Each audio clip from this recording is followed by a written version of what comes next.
Gyfeillwn bore da a chroeso cynnes bob un ohonoch chi. Welcome back to Llandudno. It's wonderful we're here once again, our first meeting in this place since April 2023. As I welcome you all, I just need to go through some of the arrangements relating to the governing body's meeting before we turn to our substantive business. So I crave your indulgence for a few moments, if I may, please. It was delightful for us to meet this morning in Holy Trinity. My gratitude to the Vicar and Wardens of Llandudno for their welcome and for those who've helped make worship take place. Once more, governing body's worship is in the capable hands of a certain Reverend James Tout, my chaplain. This evening, Evensong will take place at St Paul's Church, Craig Adon, and the location and time of that are marked out for us in our papers. The prayers and Bible study will be here in the hall tomorrow. As usual, there may be a media presence. ITV and BBC may come and film during our meeting and during the President's address as well. Do take time, if you will, to look at the exhibition tables in the meeting. I won't go through them, but a significant number of people have come, and we're grateful for their presence, all of which relate to our life as a church. So please do take time to visit the stalls, which, as usual, are just behind this meeting and maybe down in the entrance hallway as well. A procedural word, as usual, motions during the meeting, governing body will be asked to vote. These are set out, of course, in our agenda papers to which they apply. If any amendments to motions are to be suggested, you need to provide 2 written copies of the proposed amendment, signed by the proposer, and these should be given to Canon Simon Lloyd, the lay secretary, here to my left. Alternatively, amendments can be submitted by email to the usual email address, which is amendments@churchinwales.org.uk. And the lay secretary has confirmed that an email sent to that address shall be deemed to meet the requirements of providing 2 written copies. If there is any dispute or question about this, Matthew Chinnery, once again, is one of our assessors and head of legal services on hand to advise members about amendments. As I said, you will be invited to vote during our meeting on a number of occasions. You'll be asked to vote in favour, to vote against, or whether you wish to abstain. To vote is very simple. You raise your hand holding your voting card, and that will register your vote. At this meeting, all votes are expected to be votes of the whole governing body, for which simple majorities are only required. There are many guests, and we're delighted, and I'll say a word to our guests in just a moment, but please do remember, everyone, only members of governing body are eligible to vote. So if you're a guest or a visitor, please don't raise your hand. Turning to those who will be here as non-members, they are involved in our meeting and are usually involved in speaking, indeed invited to speak during our debates and presentations. Rather than, again, asking for your consent for each occasion, if I run through the list, can I take them en bloc as having your permission to take part and to speak at our meeting? So it's Mr. Mike Wakeman, Director of IT, Ms. Isabel Thompson, Diocesan Secretary for Monmouth, Dr. Monica Atias, the community of Sant Egidio, Reverend Dr. Canon Tristan Hughes, and the Reverend Professor Jeremy Duff. I think that's James Lang as well. And James Lang is here to add to that list as well. Are you happy to take them en bloc and to give your assent for them speaking? Would you please show? Are there any against? Thank you. I won't take abstentions. I'm really grateful for that. Of course, in croesawu, I should ask, we should test the machine, shouldn't we? Gai just yn gofyn I bawb troi'r headsets, just I checio bod systemau yn gweithio. Os yw unrhyw broblem, fedrwch chi codi eich dwylo, ond dwi'n tybio. Pawb yn hapus, mae'r systemau yn gweithio. Cadwch headset, mae yna groeso, wrth gwrs, Trwy gydol ein cyfarfod I bawb defnyddio yr iaith Cymraeg. Mae yna croeso I defnyddio y Cymraeg yn aml iawn, iawn. So diolch I bob sydd yn defnyddio yr iaith Cymraeg yn ein cyfarfod. There will be a collection. We have restored this practice once again to governing body, and I have nominated the community of St. Egidio to receive the collection. We will hear from Dr. Monica Atias later in our meeting. Please do give generously. There are card machines downstairs. They, like so many charities, rely upon the goodwill of those who can give, and their work is utterly transformative, as you will hear. So I want to encourage significant generosity, if I may, in the giving that we make to Sant Egidio.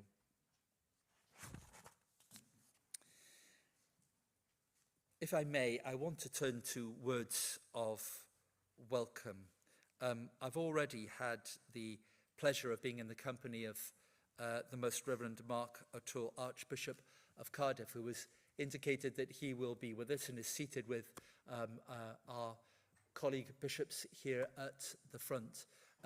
I think this is the first occasion in which a Roman Catholic Archbishop has addressed the governing body of the Church in Wales. A hugely significant occasion for us and a mark of the depth that we have been able to work towards and create in our good relationships. And I just want to endorse from my position as president of the governing body all that Archbishop Mark said this morning, both about the things on which we agree and hold in common, but perhaps the transforming relationships, the culture and the spirit of ecumenism, which he has done so much to facilitate, and about which I will say a little more in my presidential address. But Mark, welcome. It's lovely to have you here. Thank you so much for spending time to be with us.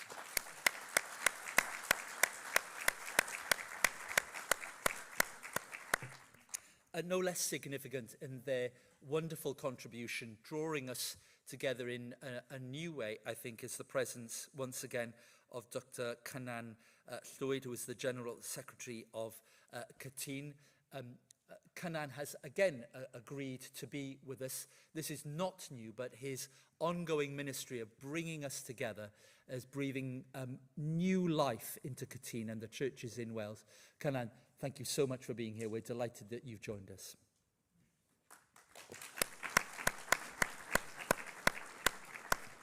I'll have more to say about Gethin a little bit later, but croeso cynnes Gethin, mae braf cael eich cwmni yma unwaith eto.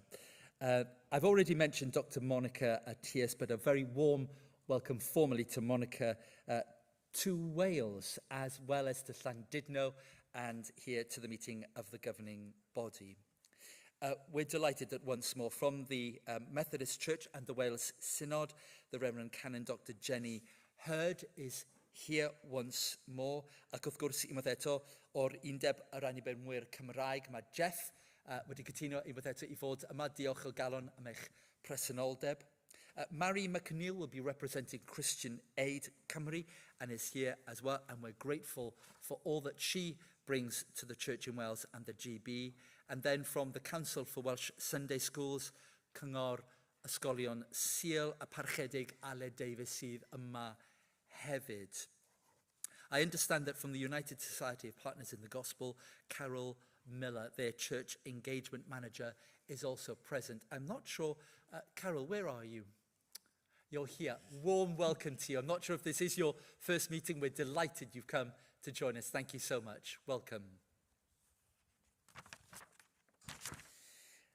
I think, unless I'm going to be told to the contrary, those are all of our guests and all of the preliminaries that we need to attend to. If that is the case, could we turn then formally to our agenda, please, and Agendum 3, and the minutes of the meeting held on the 4th and 5th of September 2024. You've been asked in advance to notify of any changes proposed so that those changes could be dealt with prior to our meeting. No member has indicated that they wish to raise any point.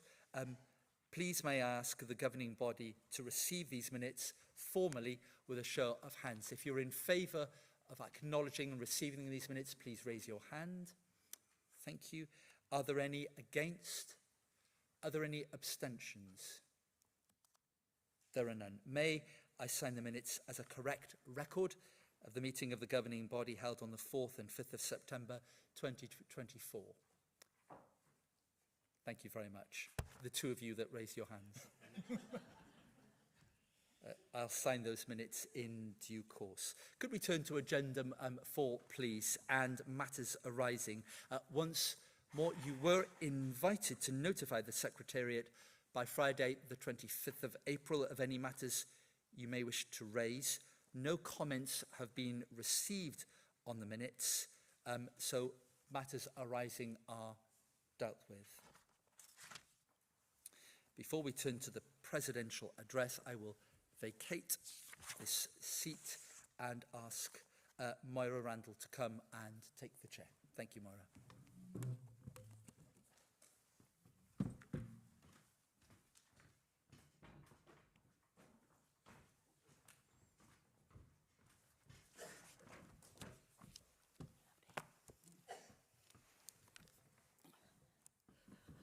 Good morning, members of governing body. We turn to agenda number 5, which is our presidential address.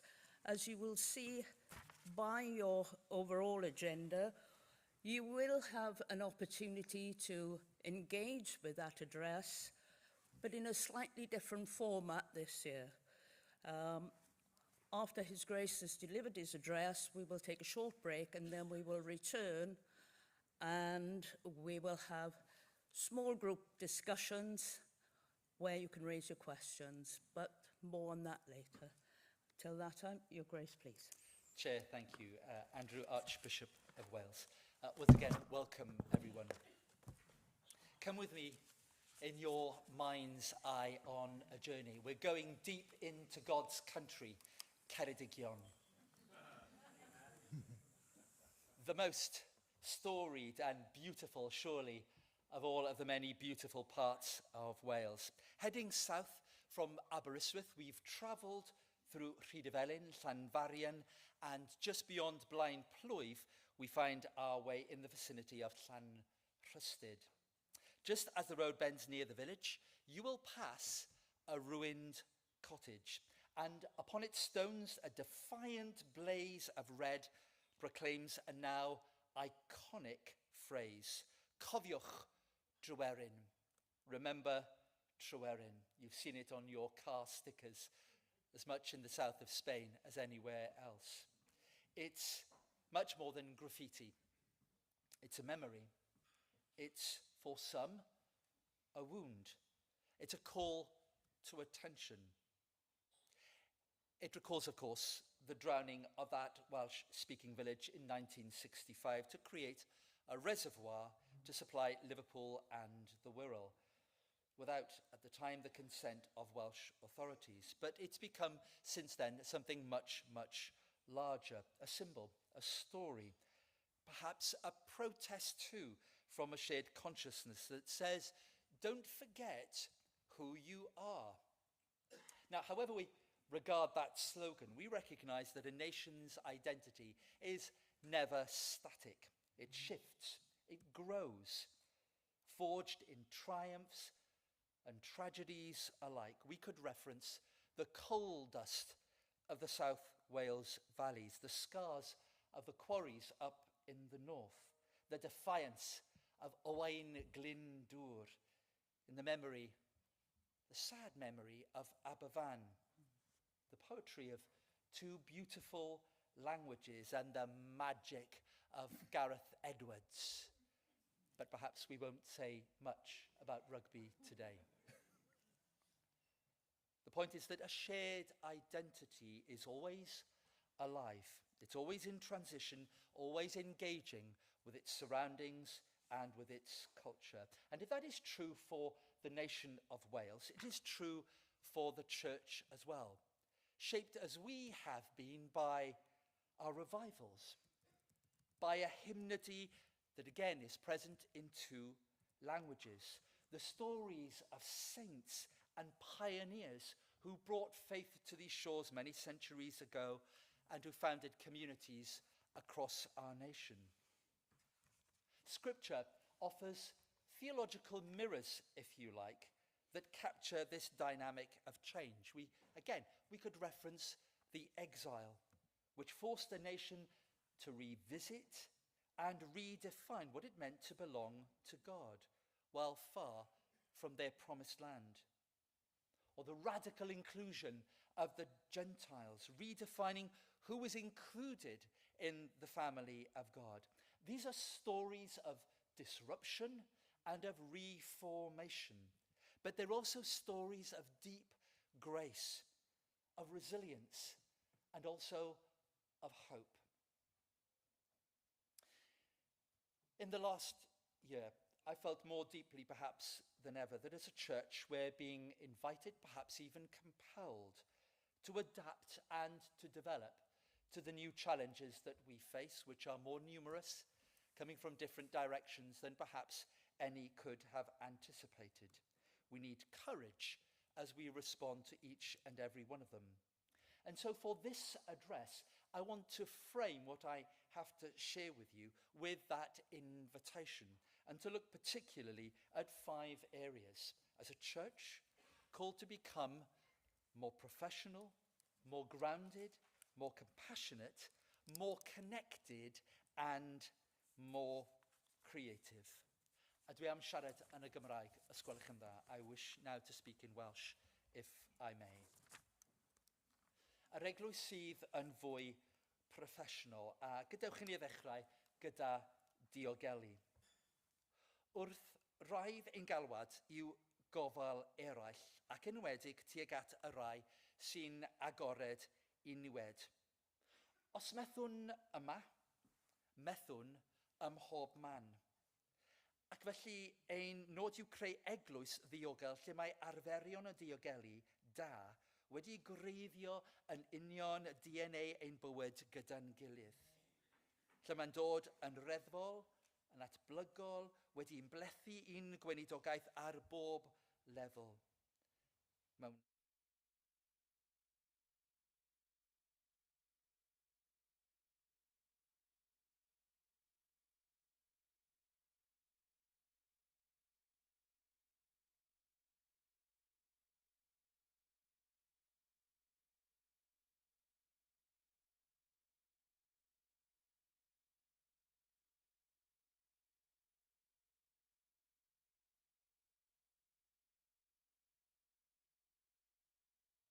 Mae bob amser yn well ceisio cyngor a chaniatáu i dimau diogelu proffesiynol gan fod y cemau nesaf. Hyd yn oed os mae'r canlyniad yw dim gweithredu pellach.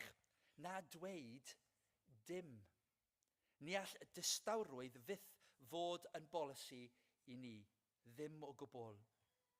Ac yn ail hyfforddiant, mae hyn yn allweddol. I ni'n tyfu mewn doethineb trwy ddysgu. Mae tîm diogelu'r Ydalaeth wedi datblygu gweithdai a modiwlau nad ydynt yn ymarferion ticio blychau, ond yn arferion ffurfiannol. Maent yn helpu i ddatblygu'r hyn y cyfeirir at y fwy fel chwilfrydedd proffesiynol. Ymwybyddiaeth lymach, sensitifrwydd i'r hyn nad yw'n eistedd yn iawn, parodrwydd i weithredu. Ac yn drydydd, datblygu coleg swyddogion y diogelu ardal weinidogaeth ym mhob esgobaeth. Mae rhaid i bob ardal gweinidogaeth benodi swyddog diogelu a college of ASOs in every diocese to strengthen their work, share expertise, and build a local culture of safeguarding excellence. This approach would also be beneficial to ensure that locally we always implement safer recruitment principles for people that work with the vulnerable people, and undertake activity risk assessments to understand and manage safeguarding risk. But professionalism goes beyond safeguarding. As the governing body will know, the bishops have begun consultations on the liturgical provision for people in same-sex unions. Now, these sessions are not debates. They are listening exercises, not only for the bishops, but for each other. We listen to one another, and we listen for the Spirit. We do this not because agreement is easy or guaranteed, but because respectful listening is itself a transformative act. Early feedback has indicated that this has been appreciated and helped us to understand better and relate to those with different convictions from our own. If we are to walk together through complex matters, it must begin with the humility to listen well. Developing this mindset is to recognize we need to do discernment better. We will need to bring this same attitude with us to our engagement here in governing body next year, and of course at the end of this year in September, as we hear about the latest situation. I want to say something about what I think it means to be a more grounded church. Back in September, I shared that we were preparing a Church in Wales sponsored summit on the issue of restoring Welsh rivers. And our starting point was simple, that too many of our rivers, very simply, were dying. That summit has taken place and the experience has been very positive. More than 90 delegates from across different sectors, the environmentalists, farmers, scientists, policymakers, community holders, all gather to share a common concern, the causes behind the degrading of the water quality of Welsh rivers. And we're familiar with the problems: polluted by ageing infrastructure, industrial runoff, intensive agricultural practices, and a regulatory framework which cannot cope. Our waterways are under grave threat. What the summit revealed is that the Church in Wales has a significant role to play in the life of the nation. Not as experts, certainly not in water management, but as conveners. We're good at that, and we've been told that we have a unique role and place to give. We can bring people together. We can help align values and efforts. We can encourage collaboration where there might otherwise be fragmentation. Welsh Government First Minister Eluned Morgan spoke at the event and invited us to submit 5 key issues for government consideration. And the response from the Deputy First Minister is attached to a copy of this address. An encouraging response showing that they have noted who we are and what we're seeking to do. That summit cannot be a one-off. It mustn't be. It has to be a statement that the Church in Wales will be present in the public square, attentive to the cry of the earth as much to the cry of the people of Wales. And in 2026, we will build on this with another summit exploring how the Church can speak and act wisely in the face of pressing societal changes. Last September, I had the privilege of attending the European Peace Conference in Paris to speak on one of the most complex and fast-moving issues of our time: artificial intelligence. We've all seen the headlines: AI-generated models, Vanity Fair spy cartoons, fake celebrity images, conversations powered by language models like ChatGPT. It's astonishing how quickly the technology is evolving. But speed isn't, I think, the primary concern. Ethics is. I'll respond later in GB to a question about AI in more detail, but wish to note here that, of course, AI holds enormous promise. Healthcare, education, climate action, being able to identify areas under greatest threat, but without a shared ethical framework and without a regulatory oversight, it could deepen inequalities and accelerate harm, including the development of awful and destructive weaponry. We lack what the late Pope Francis has called for, an internationally agreed ethical framework with the power to hold developers and nations accountable and an oversight arrangement with power to compel compliance. But I do want to commend to you his recent reflection, Antiqua et Nova, a deeply thoughtful treatment of how artificial and human intelligence must be held in creative tension across the spheres of war, health, truth, and of course our spiritual life. We do need to see the world and one another through the eyes of faith. The psalmist was right, Psalm 24, the earth is the Lord's, and that must inform our approach to technology, to power, and to policy. These things must not pass us by. We must not be passive onlookers, but as Christians, committed deeply to the development of scientific models which are shaped by good ethics. I want to say a little bit now what I think needs to be a kind of calling card for us, which is how we develop to be a more compassionate church. Of course, that is already in our DNA. And our day-to-day work in our parishes, in our mission and ministry areas, is founded upon our compassionate approach to those who are most vulnerable. But I've been especially moved to invite Dr. Monica Attias to the governing body. She leads the Sant'Egidio Humanitarian Corridors program and has made it possible for countless lives to be changed for good. Families bereft of hope, of purpose, and economy have been fed, housed, educated, and given an opportunity to live well. Her work flows from a deep faith rooted in Christ and radically expressed in action.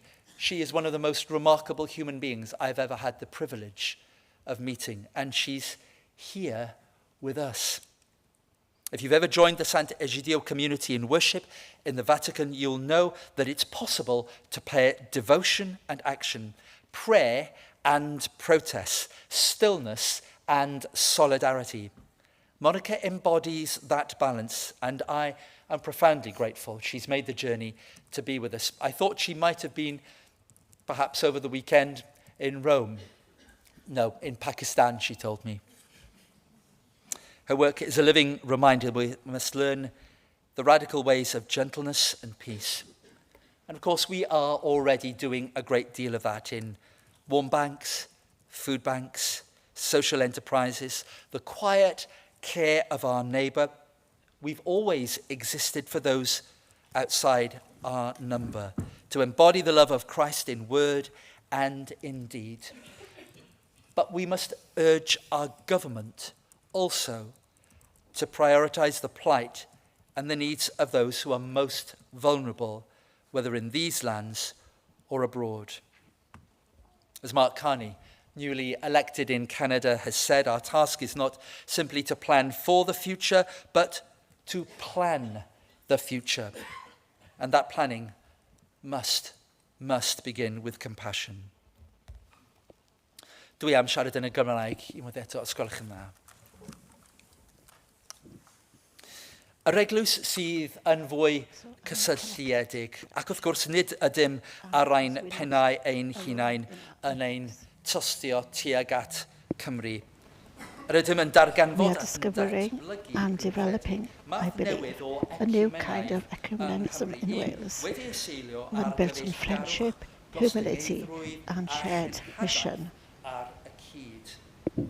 I've been deeply blessed by the ministry of Archbishop Mark O'Toole, who preached most powerfully to us this morning.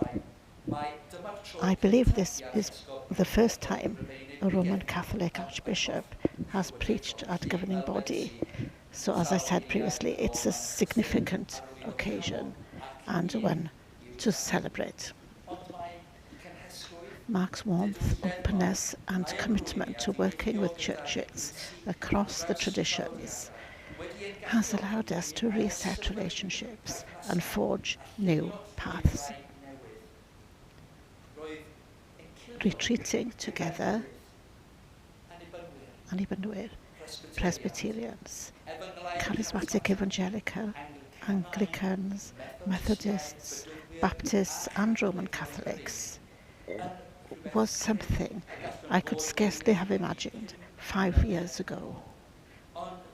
But we did it, and we are learning to love one another as Christ loves us, listening well, seeking to bless wherever possible, honouring our traditions, and finding new space for ministry and conversation. As I also said, we also have a new General Secretary of Cytun, Dr Cynan Llwyd, and his leadership is building on previous work to connect our shared witness across Wales. And it's been an enormously positive move to work closely with Cynan these last 10 months.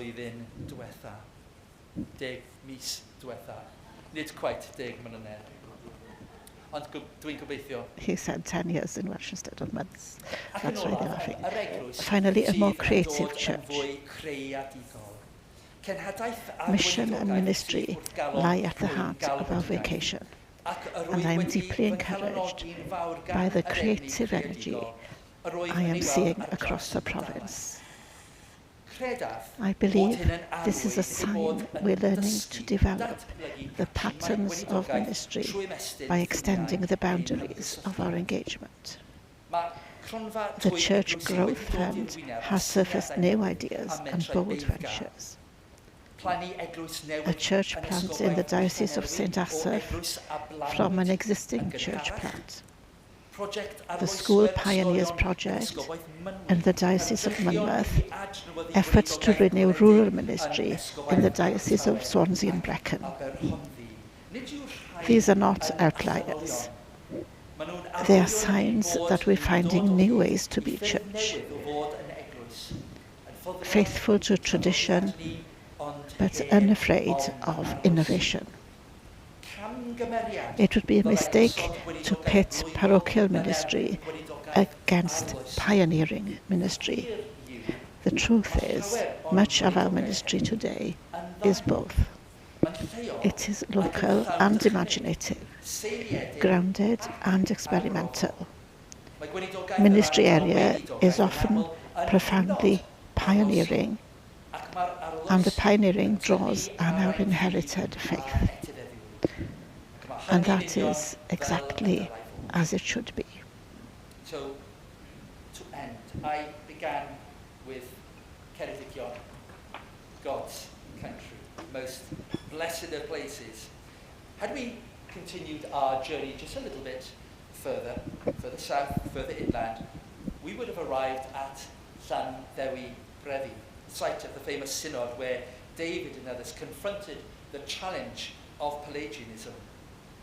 Within that church lies the Idnert stone, inscribed with these words, "Here lies Idnert, son of Jachabos, who was slain on account of the plundering of David," or in another translation, died defending the church of David. It's the earliest physical evidence of David's missionary work. a marker not of conflict only, but of the deepest commitment. What made that era, which we call the period, the golden period, the age of the saints, was not ease, but attentiveness. The church was alert to dangers, to drifts, to opportunities, but they didn't retreat. They weren't overwhelmed by these problems. They responded with the deepest commitment, and because they did, their legacy is ours. New, different challenges face us today, but our hope is theirs. It's the same. And the power of God to guide and to sustain us has not changed and has not waned. Because of that, in this season, more than at any other, we can say, sisters and brothers, with confidence, Alleluia, Christ is risen. He is risen indeed. Alleluia. Amen. Thank you very much.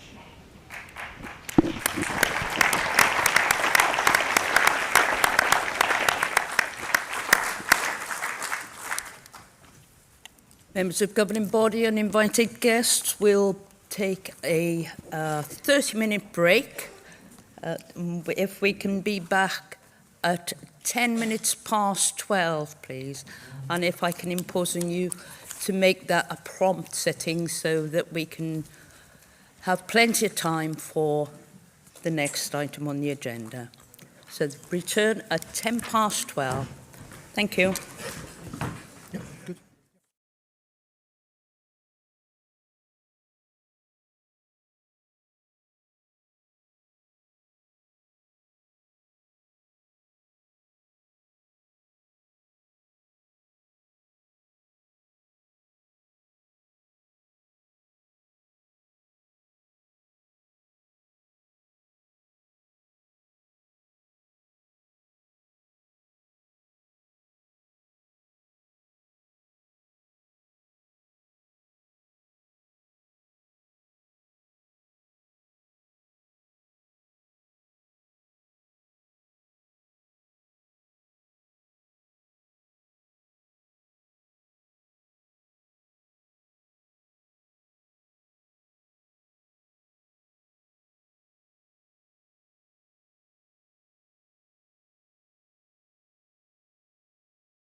Ladies and gentlemen, can I ask you to take your seats, please, so we may move forward on to the next agenda item. Thank you.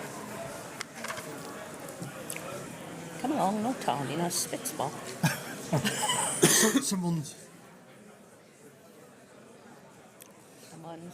someone has provided the bishops with bags.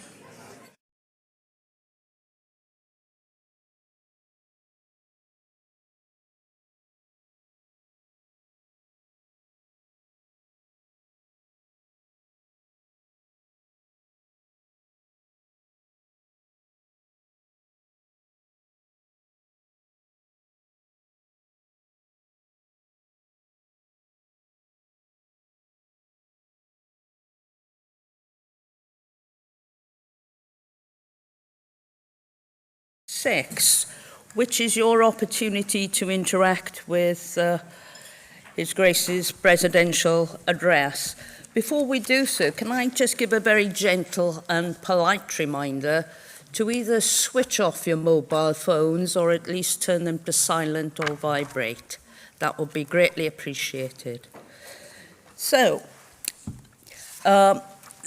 this next session is a table-based discussion for you, so it's a discussion within your own little group on the table to formulate any questions you may wish to pose.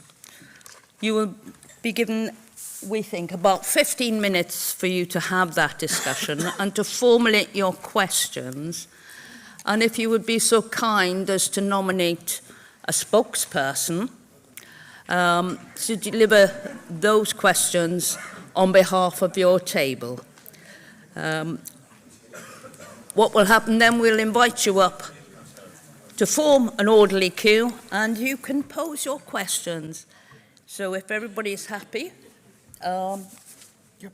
yeah, please engage.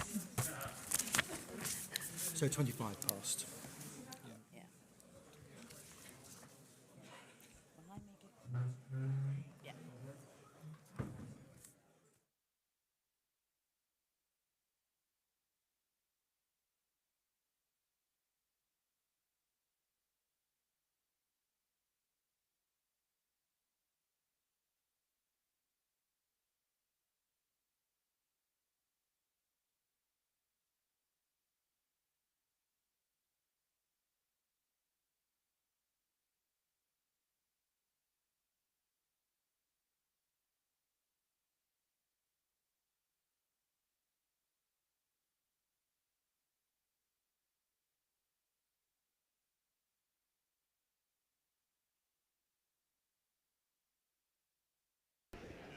Check, check, check, check, check, check, check, check, check, check. See, that one doesn't actually do anything. If I check, check, check, check, check, check, check, check, check. Hey, 1 2 2 2 2. Yeah, maybe I was speaking to 2 check, check, check, check. 2 2 2. Hey, 1 2. Check, check, check. 1 2 3 4 5 6. I think it's my fault. Yeah, that should be good. Do you wanna check it? I know it's my ears, but 1 2 3 4 5 6. Yeah, much louder. Sweet. You know, when I started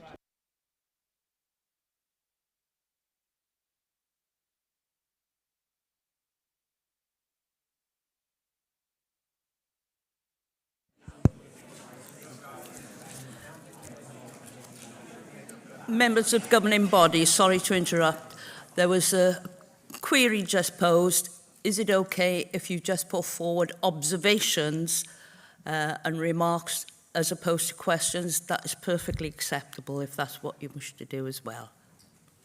Thank you.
going, there we go.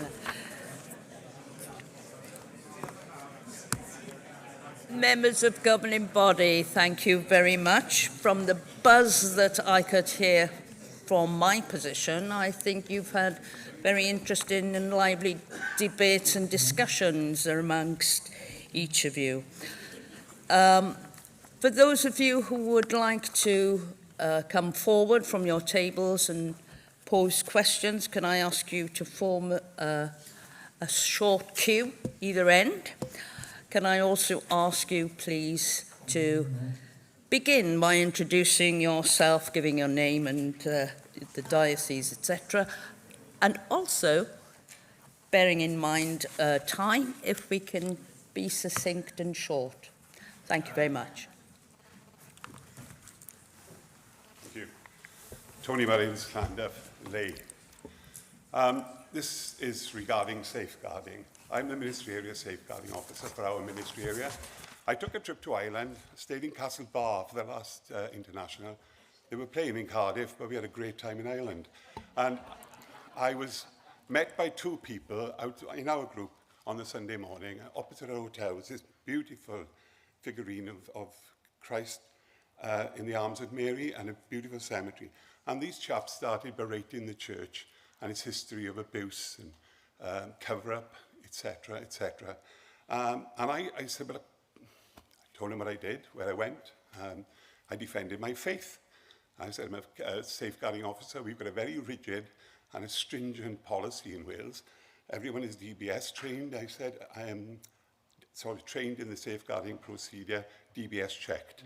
And I said, we are aware that we can refer up the chain to the safeguarding team, which takes it out of the hands of clergy, and they then will deliberate and decide what to do about the particular case that we're concerned about. Now, my point is, and we had a huge debate, and there's lots of aspects of this, is that there's a current case being investigated, which I cannot mention and will not mention, but I flew home on the Monday, and the Welsh News was all about a historic case of one of the ex-bishops in Wales. And I said to my wife, you know, I was defending the church in Wales yesterday, and look at this. How do we defend our faith when these things are historically brought to light? And my challenge to the Archbishop and the bench of bishops is, if there are any known perpetrators of dastardly deeds within the church in Wales now, please expose and don't protect. You know, the fact that, you know, you may have a lay member who's a wonderful treasurer. Oh, what would we do if if the person has done something they shouldn't have? Expose them, report them, lift them up higher. And there was a lot of other members made contributions and about the level of abuse, be they vulnerable adults or young children. We have to make our congregations feel safe. That's the paramount effort and job I have in our church, which is supported by our MAC committee and by our priests. But I would ask through the Archbishop, down through bishops, archdeacons, whatever level of cleric you are, please, if they've done something wrong, get rid of them. Thank you. Tony, thank you. Thank you for that. It wasn't an accident that I began with safeguarding. It was a very deliberate decision to front-end the most serious challenge, I think, that we face in the church at the moment. And there are two things I think I'd want to emphasize. The first is about credibility. And one of the ways in which we establish good credibility is by being very clear about past historic occasions and making sure that we deal with those properly. And you've already referenced some of the issues that we've had to face. It's a painful thing to do that, but it's necessary.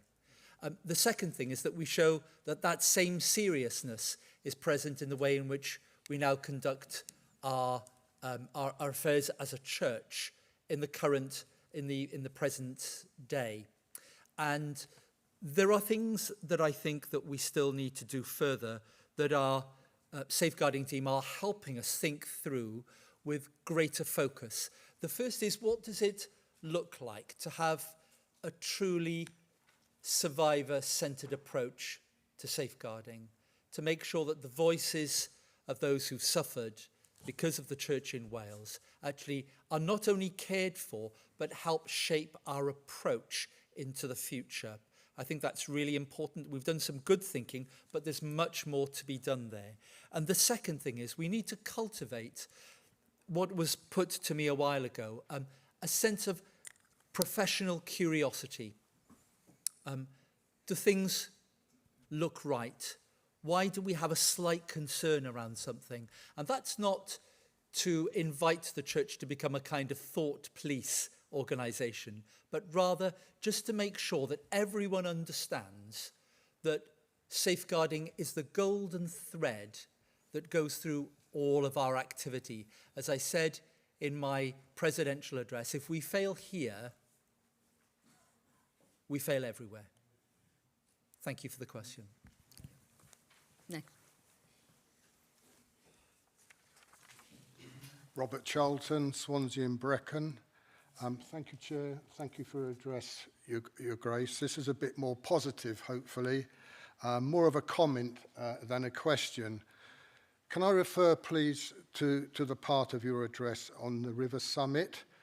And in it, you talked about the Church in Wales taking a lead as conveners and also encouraging collaboration. And I have an example to put before you, post-summit, of this collaboration. And this was from a delegate who attended the summit. She is County Councillor Jackie Charlton, who happens to be married to me, but nevertheless, she wanted me to put forward this to the governing body today.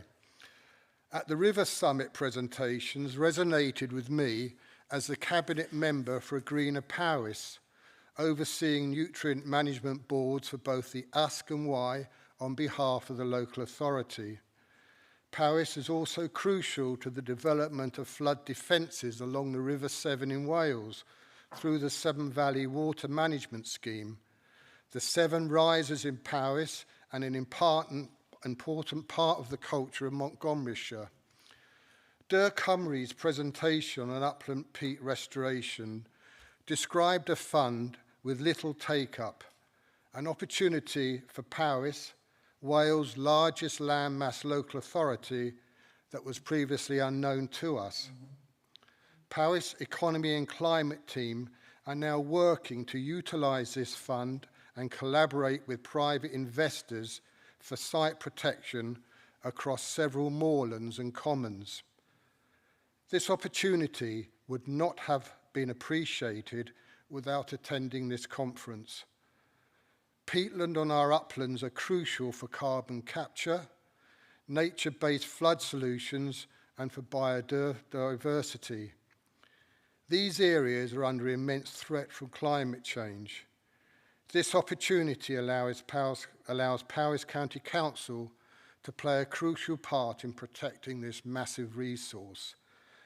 And quite frankly, this would not have happened without your leadership and foresight when it comes to this particular summit.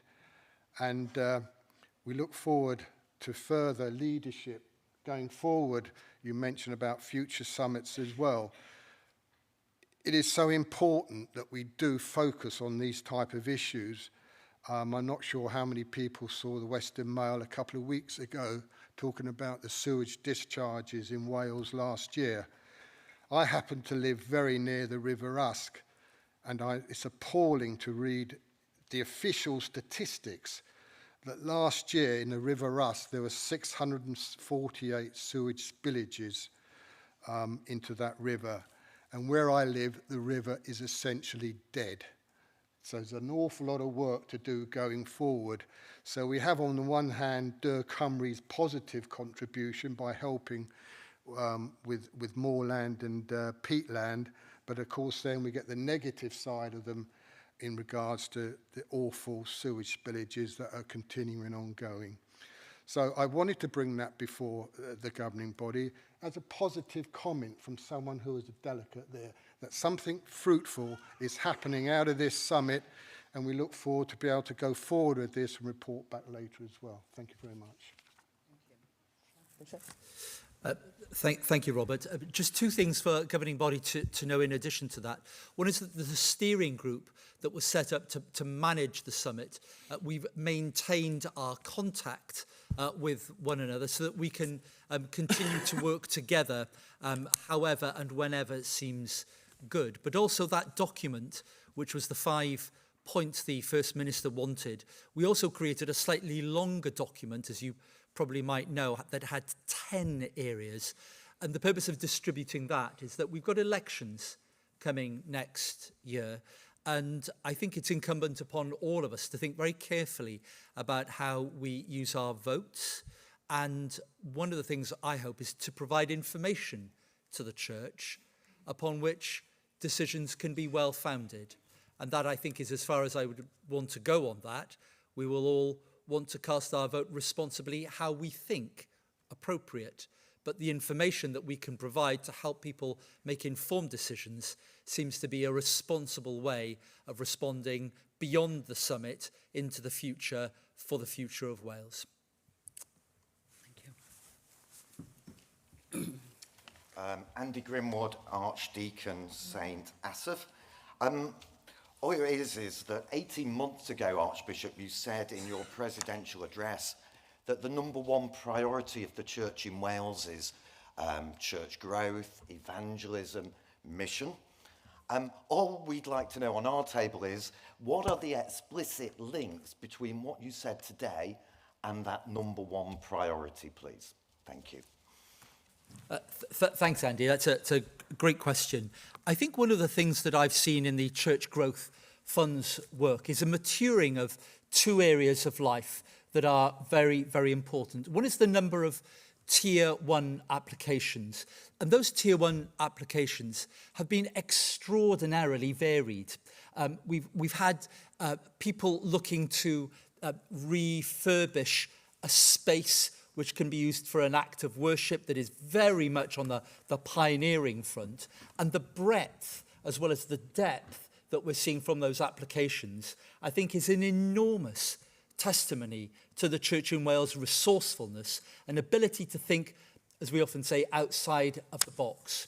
That's really important. But very often, those are things that are quite small in their delivery and therefore within that category 1, quite manageable.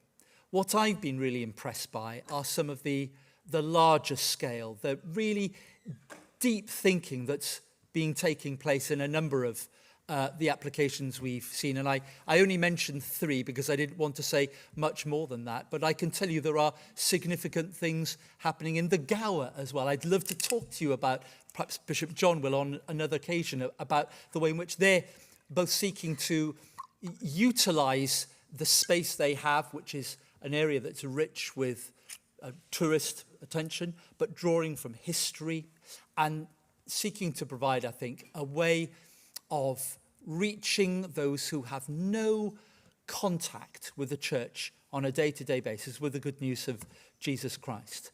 I wanted to say in my address that we ought not to pit what I've also seen are significant local developments where people, through children's family work, the kinds of things that are more familiar to us, we ought not to pit that aspect of our evangelism against the larger scale projects. They sit within the same church, and there's an exchange of information to be had about how we learn to do things well and together. I expect in the next year to see further Tier 2 applications. I know we will. And I expect to see an increase in Tier 1. And I think the greatest commendation to the church of what I said 18 months ago is that now the energy has moved to the governing body and to the whole church. People who are imagining and dreaming and wanting to prioritise this as a part of their work. We are normalising the work of evangelism. That's incredibly exciting. Thank you for the question. Gareth Iwan, a dwi'n Ganon Lleug ym Mangor. Jyst chydig o sylwadau, gai ddiolch a cydnabod i ddechrau I'd like to thank y gyfeiriadaeth. and acknowledge the reference to Welsh identity and legacy. When you were talking about Tryweryn and so on in your address, it hasn't been a part of the discussion in the Church in Wales very often over the years.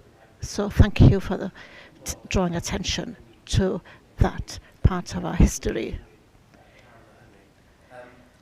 But I could see the discussion about AI was very interesting and very useful. And it comes down to the age-old question, what can we see?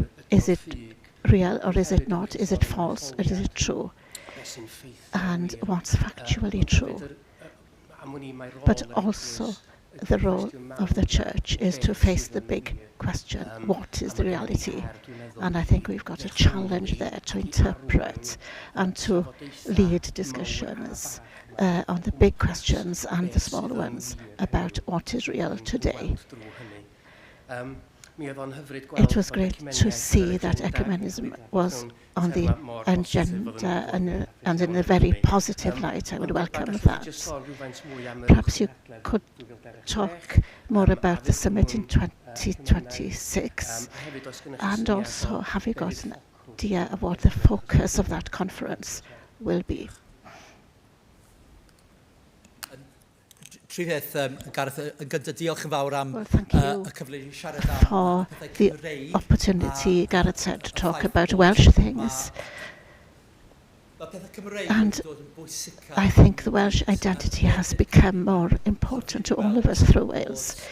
It's great to see that the Welsh language is used now across the country, and I welcome this greatly. O safbwynt AI, With regards to ti wedi AI, gweld, y newyddion what we've bod, seen in the news, ma' 'na storiau that bod nath we've rywun creu stori had- ffug yn we know that the people have created false stories, false news, and the AI played a part in that.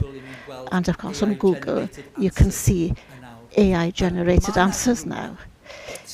There is a group in the church in England, and I'm part of this church looking, it's under the leadership of the Bishop of Oxford, dealing with ethical questions and in which way we can try to be clear about all the options that we have within the ethical framework of AI, but also where do we send our responses, to who do we refer our comments. At the moment it's not clear, but it is given consideration. With the conference next year, what struck me is the people who agree with the church that we want to create a good society that values Christian values. Most people will share them. They share the same values. Can we talk about them in a public place to make sure that the voice of the church is heard by governments? At the moment, there's a group managing and looking after the agenda. There's no date or a title yet, but it will be to do more or less with what does a good society look like in Wales. That's the working title for the moment. Rebecca Sperry, Claire Collette from St Asaph. So we discussed a lot of the benefits of using AI, but we were really concerned by the ecological impact of AI. Particularly, one ChatGPT is equivalent of 10 times the energy of one Google search, and that AI in general uses more energy than one country. And we just wondered how that fits in with the church that's working towards sort of being net zero, working towards, looking after rivers. There's just been a debate, hasn't there, in the last 48 hours about whether or not we're going to experience a significant shift in the way in which we understand our drive towards net zero. So Tony Blair has joined others in suggesting that we need to move towards carbon capture rather than reducing our dependence upon fossil fuels. So there's a really big debate which lies behind your question. And I think it's incumbent upon all of us to do, but there's no reason why those two should be in conflict. I think developing technology which mitigates the current, if I can use the word, systems of pollution, I think is critical. But at the same time, if we're not going to be serious in this country about our own fossil fuel usage and our own move towards net zero, it becomes very difficult for that point to be made more widely in our world if we're not doing it ourselves. It's about credibility. So my pitch to all of us is to be as vigilant and to be as venturesome in our attempts to be serious about the way in which we personally and our societies and the way in which we cast our votes next year actually occasion a change for the better in the way in which we see this whole area. Thank you.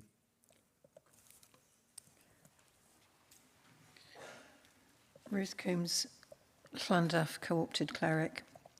We had a really interesting discussion on our table about safeguarding, so kind of returning and looking at the left-hand end, whereas Tony was looking at the right-hand end. And we were kind of talking about, and would like some, I think some clarity or some insights as to what does it mean to have professional curiosity. We want to have safe spaces, safer church, and it's not easy. And we were just wondering how we can move from, we heard this morning about being affective to effective. How does that sit in this space? And how do we shift the culture? Because if we've got great processes in place here, but we're not doing anything on the left-hand end, then we're failing in some way. And we need to overcome that culture of deference, and we need to be kind of changing behaviours. And so how can we make that a reality? So yes, we've got processes for if we need them, but actually they're on a shelf because we don't need them, because we've got it all left-hand loaded. And what can we learn from each other? What can we learn from the different dioceses? What can we learn from other places? And what can we learn from people who've got it right over decades of trying in the secular world? People like Nazir Al-Sam, for example, who's done so much work in this space. And we can learn from them as well as learning from each other in the church. So we'd really appreciate some more attention and praying on that left-hand end. Thank you. Thank you, Ruth. I've been so impressed that our own safeguarding team takes so seriously their own professional development. So they're in very close contact with other agencies and can themselves be shaped by, informed and developed in a way that enables them to work even more effectively with us. That's a sign of their professionalism. I think I would separate two things out, if I may. The first is the relationship between culture and behaviour. And one of the reasons why policies are so important, let's cast our minds back to 5, 7, 10 years ago, when, first of all, we needed to start making progress around training. So many people heard, as we said, you must be trained, heard, I'm not trustworthy. I'm not being trusted. That's why I have to go on training. And it was a big cultural move for us to be able to say, no one is accusing anyone, but we all need to demonstrate that we have a safe environment by virtue of our training operations. Now, I think we've made enormous progress here, and the statistics will bear that out. The majority of people who ought, not entirely, but ought to be trained, are being trained. Attending modules A, B, and C, and whichever ones they need to. That's really important because it templates into our life a certain level of expectation. And it's significant because you affect culture slowly, much more slowly than you do through establishing protocols or policies. They take time to land. So I think the second thing about developing a culture is, as I indicated in my address, what I don't think we're doing is we're not wanting to set up cameras in people's homes or in churches. But 10 years ago, if something didn't seem right, we might have been constrained and said, oh, I won't ask. Now I think we need to develop a non-threatening kind of approach which says, I'm just going to ask a question here. Is everything all right? Is this as it should be? What's taking place here? Are we sure that this is right? Those kinds of questions now are, I think, landing more easily because we're learning the language which previously eluded us. And I think that's what lies behind the professional curiosity. It's not the curiosity of the professionals. It's the curiosity which is professional to the organisation, which we need to adopt to ensure that the cement as well as the bricks are actually in place. I think we're making progress here, but I think there is more to be done. And maybe it's one of the questions that we ought to refer to our team, which was, what does developing professional curiosity look like in a normal mission or ministry area? And that would be really worthwhile. One last thing. I've had really positive conversations with the director of safeguarding about this, because one of the things I think we could really usefully do is an event that involves 40, 50 or 60 children in a mission or ministry area. That's a really good occasion. It's got everything that we would expect to see. The drinks, the entertainment, the organisation, the oversight, and the safeguarding. And if we can showcase what good events look like that are properly safeguarded, I think that incentivizes and allows people to see how we can manage this better than we currently are. There are issues, I think, around capacity of our team to help us do that, but no one has said that's a bad idea. And I hope that we can, in the next months, actually show some really good examples of where the church is doing it well. Thanks, Ruth.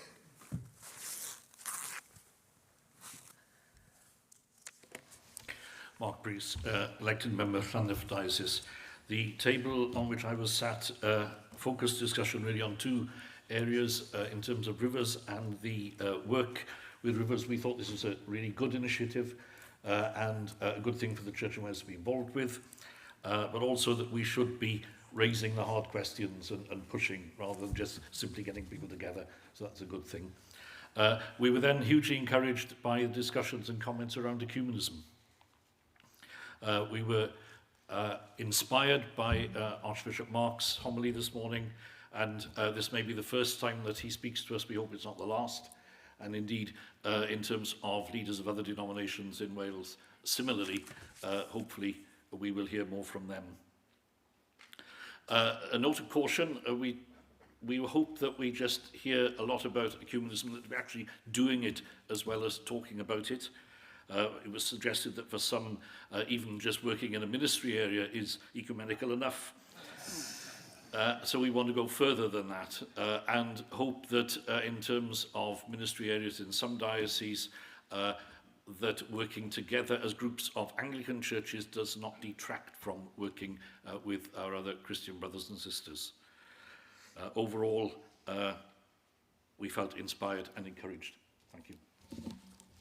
Thanks, Mark. Can I just say a word about the ecumenical dimension? And like you, I was very inspired by Archbishop Mark's sermon to us today, and by Cynan's leadership in Katina has been enormously generative of a new spirit. The fact that we are able to retreat and pray together is quite remarkable. We've always had good opportunities to do things together. Perhaps we've not understood them to be ecumenical. But if I tell you that today the levels of poverty in Wales are greater than they have been since the Victorian period, that is not an exaggeration.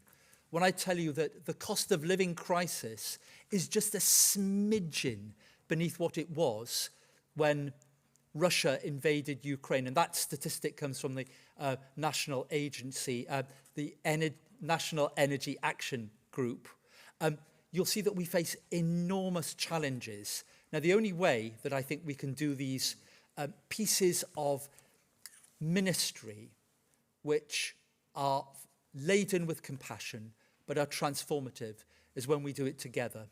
Now, those opportunities have always been there, but it just takes the mindset that says truly we can do together better than we could apart the things that are incumbent upon us.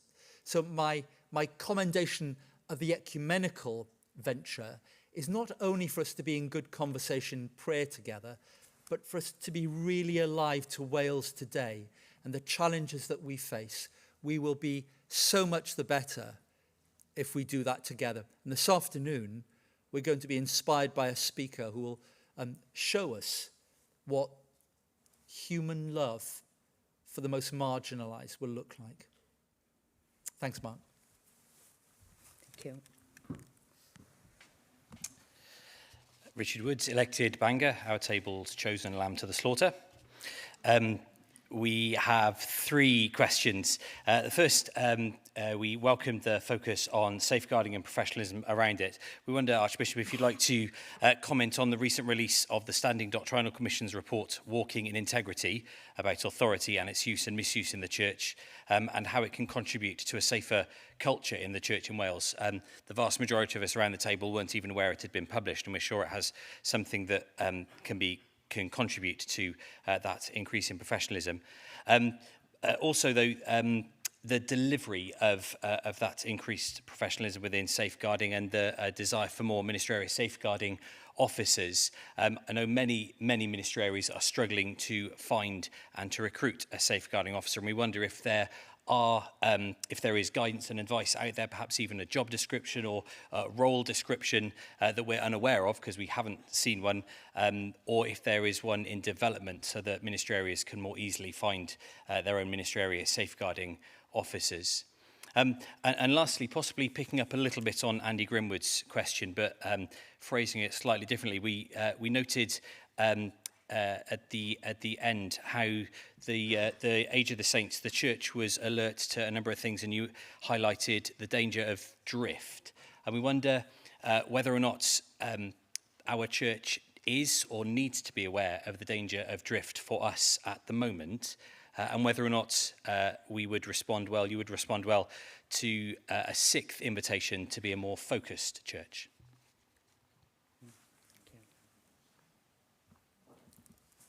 Grace.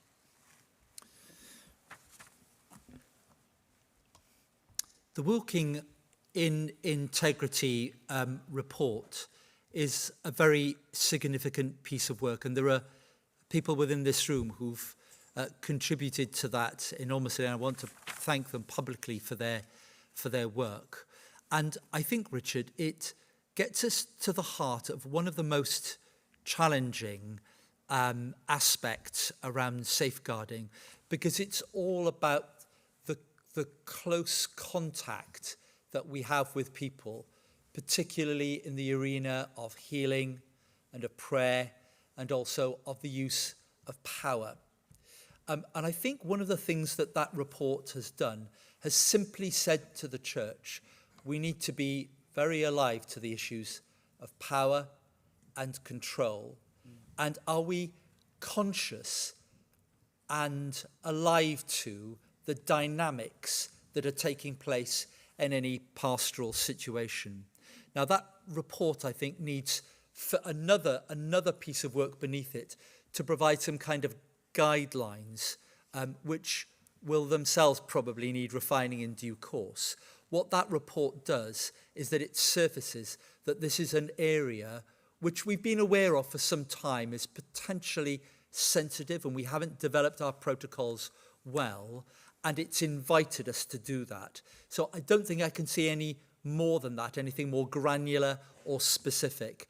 But I can assure you that that piece of work will take place. And it sits within partly a safeguarding, partly a ministerial environment, which is why those two areas of our life will need to be working in tandem, one with another.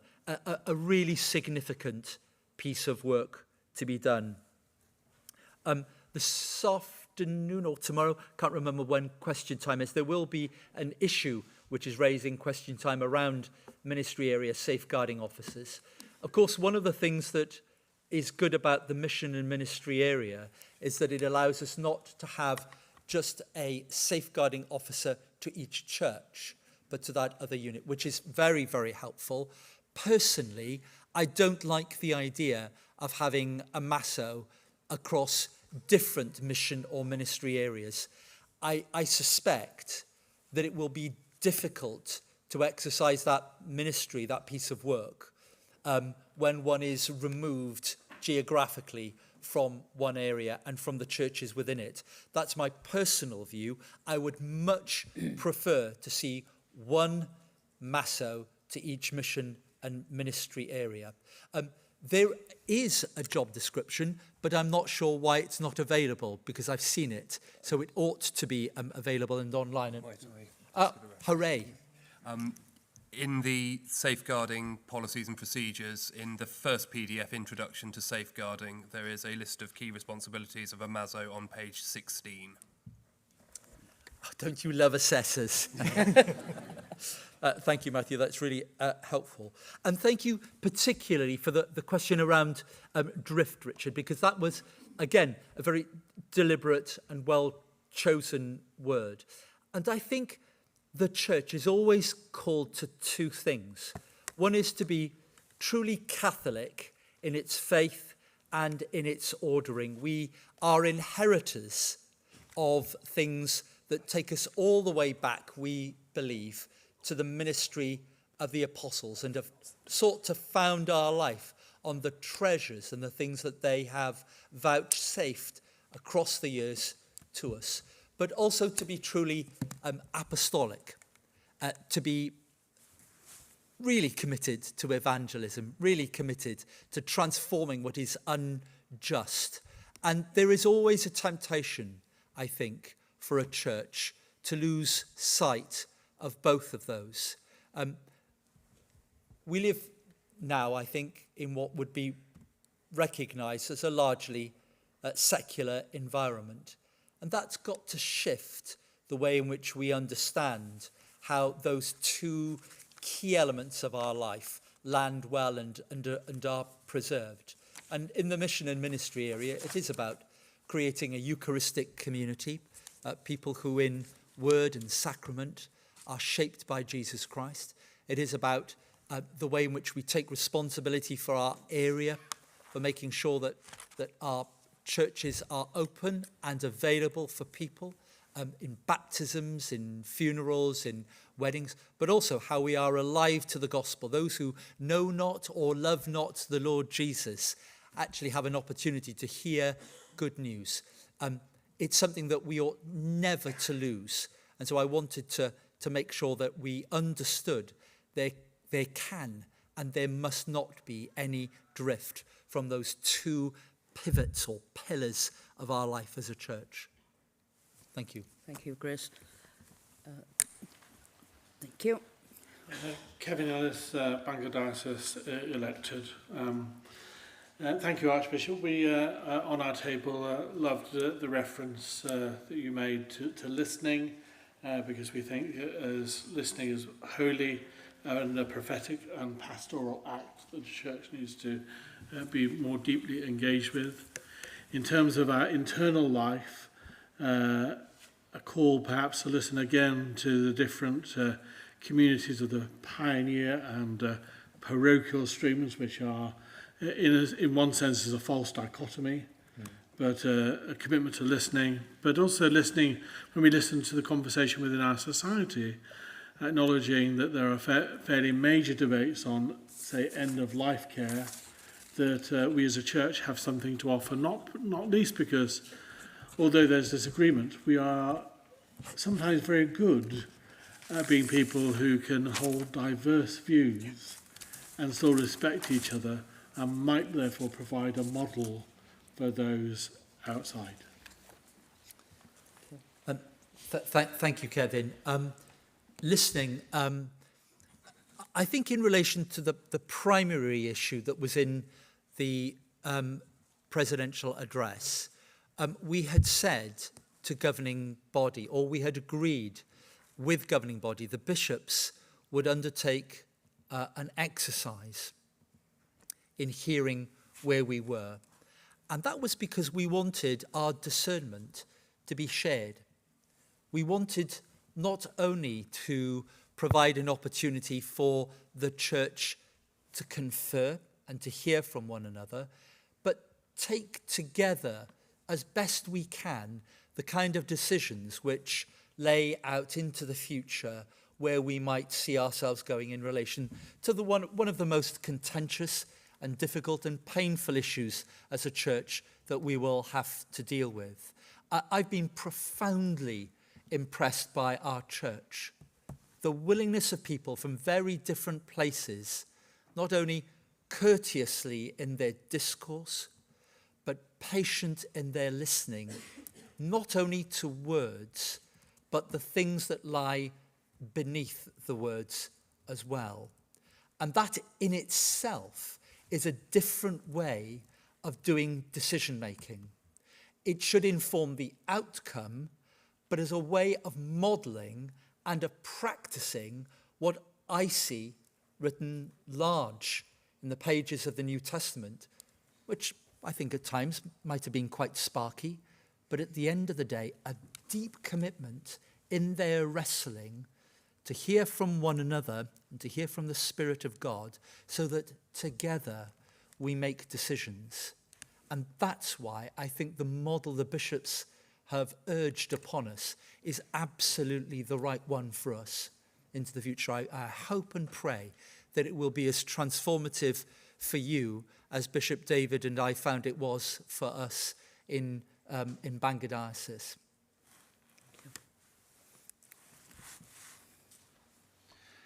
Chris Dearden, elected to the Order of Laity from Bangor Diocese. Chair, two bits of feedback from our table. The first is to say that we've already taken the liberty of ordering the Archbishop a new mitre with the slogan, "Make Ceredigion great again." There's a spare for Dorian if needed as well, of course. More importantly, I suppose, just to say we're in a room with no windows, just about here. It's very easy to talk about our church in abstract at the governing body. We just wanted to know, how should our congregations see us being more professional, grounded, compassionate, connected and creative? Thank you.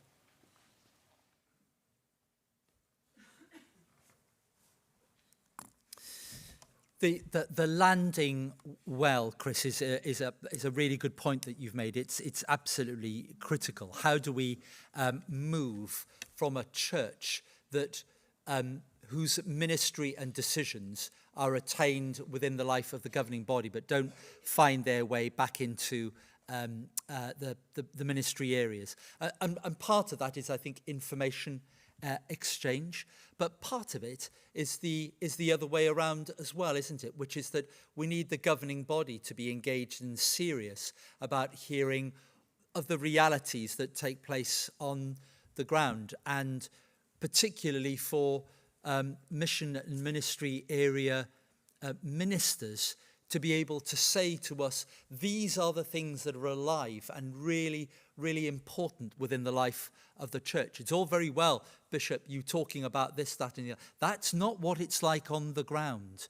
And I think that seamless connection between the ground and, I suppose, the structures that exist is always something to which we must be attentive. Two things that I think are really worthwhile mentioning in this context. First of all, our work with church schools. It's absolutely vital that we continue to support our church schools, because we bring ourselves into contact with children of all ages. And we want inevitably to be people who hear and are shaped. When I was consecrated Archbishop, one of the things that was put to me was, tell us the things that are really important. And that's why we need to grow new ears to listen well to the things that are really important at ground zero.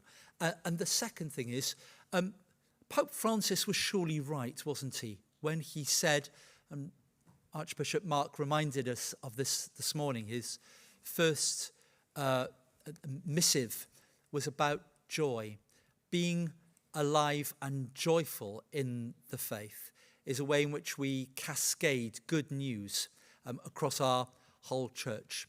And I think if we are known not only by our scars, but known by our joyfulness, I think that that is going to be the most transforming of all things within our life together. I'm going to reflect further on your question because I'm not sure that I've quite got it right, but I think those two things are good starting points. Archbishop, thank you. Ladies and gentlemen, thank you very much for your time and your we will break now for our lunch, which will be served in the Orme Suite. Can I ask you, please, to return to the room and ready for us to resume the afternoon session at 2:15? Yeah. And may I ask the Venerable Paul Mackiness to kindly take the chair when we resume after lunch for agenda item 7, please. Thank you.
Within the app, users can click on a church attendance trends link to select a church or ministry area and adjust the date range accordingly.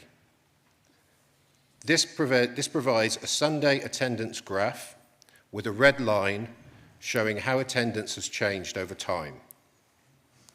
There are green Excel icons that allow you to download all submitted data for the chosen time frame, not just Sunday service numbers, but all recorded activity. You can even add data retrospectively going back to 2024. In Monmouth, for example, some areas have used photographs of service books to help fill in the historical data, resulting in a more complete and meaningful data set. When we evaluate the data, there are a few important things to keep in mind. Thanks to an increasing number of churches using the app, our current sample size gives us a better estimate of actual Sunday service attendance. But to improve accuracy, we must ensure that all churches are represented. Some areas are still underreporting, and we suspect those are especially churches with lower congregations, and this may create errors in the projected figures. Encouraging consistent app usage in these locations is crucial to strengthening our overall projections. So based on current data, the projected average provincial Sunday attendance is 29,301 people. If you wish to ask me about error margins afterwards, please do. But this is broadly the same as the figures pre-COVID. And it suggests our attendance may be stabilising, but there is still more work to do. For your information, our methodology has been reviewed and validated by an independent statistician from the Church of Scotland, and they have confirmed the robustness of our processes, calculations, and results. As more churches engage with the app, our projections will become even more accurate, moving closer to a true picture of life across the province. While provincial and diocesan figures are helpful, the app is particularly valuable at a local level. We should not lose sight of its power to help track and evaluate the impact of local activities. You may wish to ask yourself, does your summer fete bring more people to Sunday worship? Has your after-school club affected Sunday school attendances? With this app, you can measure that and so much more. The data helps us understand what's working and identify crucially what isn't, and it will allow us to share these learnings across mission and ministry areas to help support growth and renewal. Finally, a call to action. For those of you who haven't not yet engaged with the app, I would encourage you to contact me or my colleague Helen, and we will happily talk through data and usage of the app outside of this meeting. Just catch me in one of the breaks. I'll be around all day today and tomorrow. I thank you for your time. Thank you, Mike.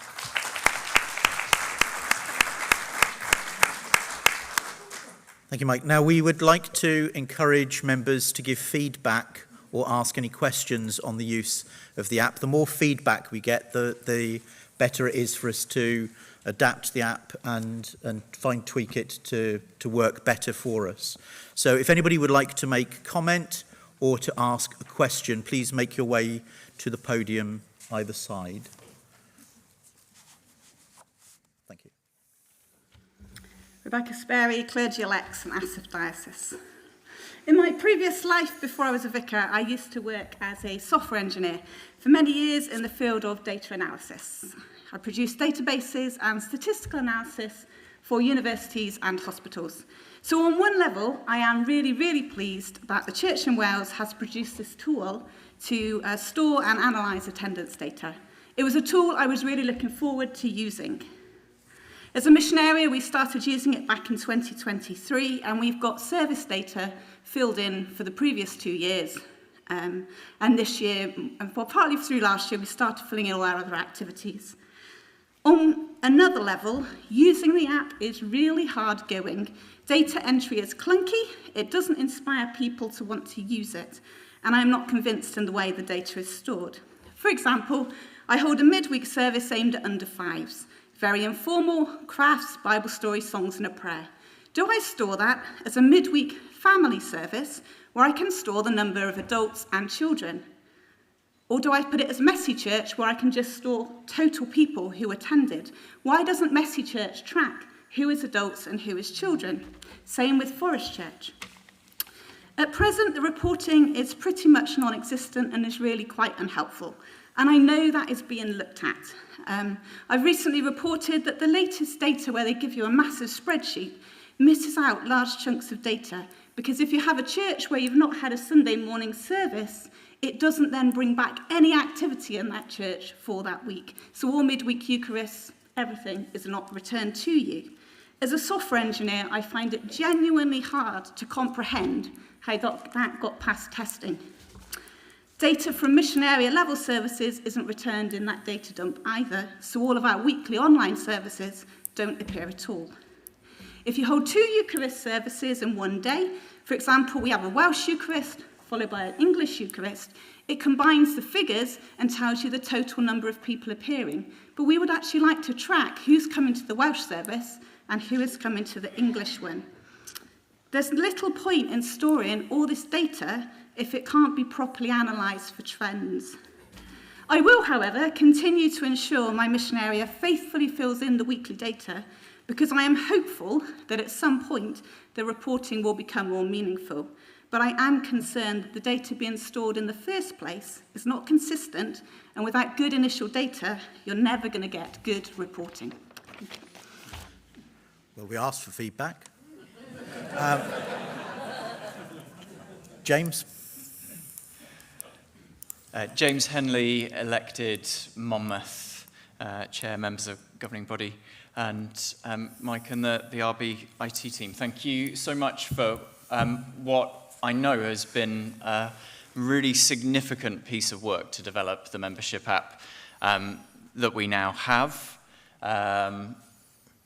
As Rebecca has said, I'm aware of lots of ways that could be developed, that we could get a greater ability to analyze the data, to compare trends to previous years, all of these kinds of things. But and I hope that over time features will continue to add to the app that we have. But for now, I simply wanted to say thank you for what I think is a huge undertaking, and the fact that we have something which we're able to make use of in every church and every mission and ministry area across the church in Wales. I also wanted to say a huge thank you in particular to our diocesan office team in the Diocese of Monmouth, because I think the way that our diocesan team has approached us making use of the app has helped significantly in the transition towards as many mission areas as possible, as many churches as possible, being able to use that app. Mike mentioned taking photographs of registers, and diocesan office staff working on inputting that historic data into the app for us. But there's been lots more help than that as well. We've got laminated bookmarks that go inside our paper service registers. The bookmark says, remember to update the app. Or, crucially, it says, if you can't get on the app, then WhatsApp your numbers to this mobile number, and someone from the diocesan office team will then put it into the app for you. And for me, I think that's a really crucial transitional measure to help us to get using that, particularly with our smaller churches, particularly where, for instance, there might be issues around ability and use of IT. Actually, for people to be able to just message or WhatsApp attendance figures to a number and to know that then those are taken care of, getting them into the app. It's not something that we'll need forever in terms of provision, because over time, the number of people we have who are competent and able to use the app will increase. But for the moment, it's helped us to get up and running much, much faster. And there's a huge commitment of time and energy from our diocesan office staff in order to enable us to do that, at least in Monmouth. So I wanted to say a big thank you to our team, at least within our diocese, and hopefully some of what I've said in terms of the other dioceses might have been able to help in terms of ideas for ways to be able to boost the usage of the app, particularly in those areas that Mike mentioned, smaller churches, more rural areas, where there's a particular need to get those figures in. Thank you. Thank you. Any further comments?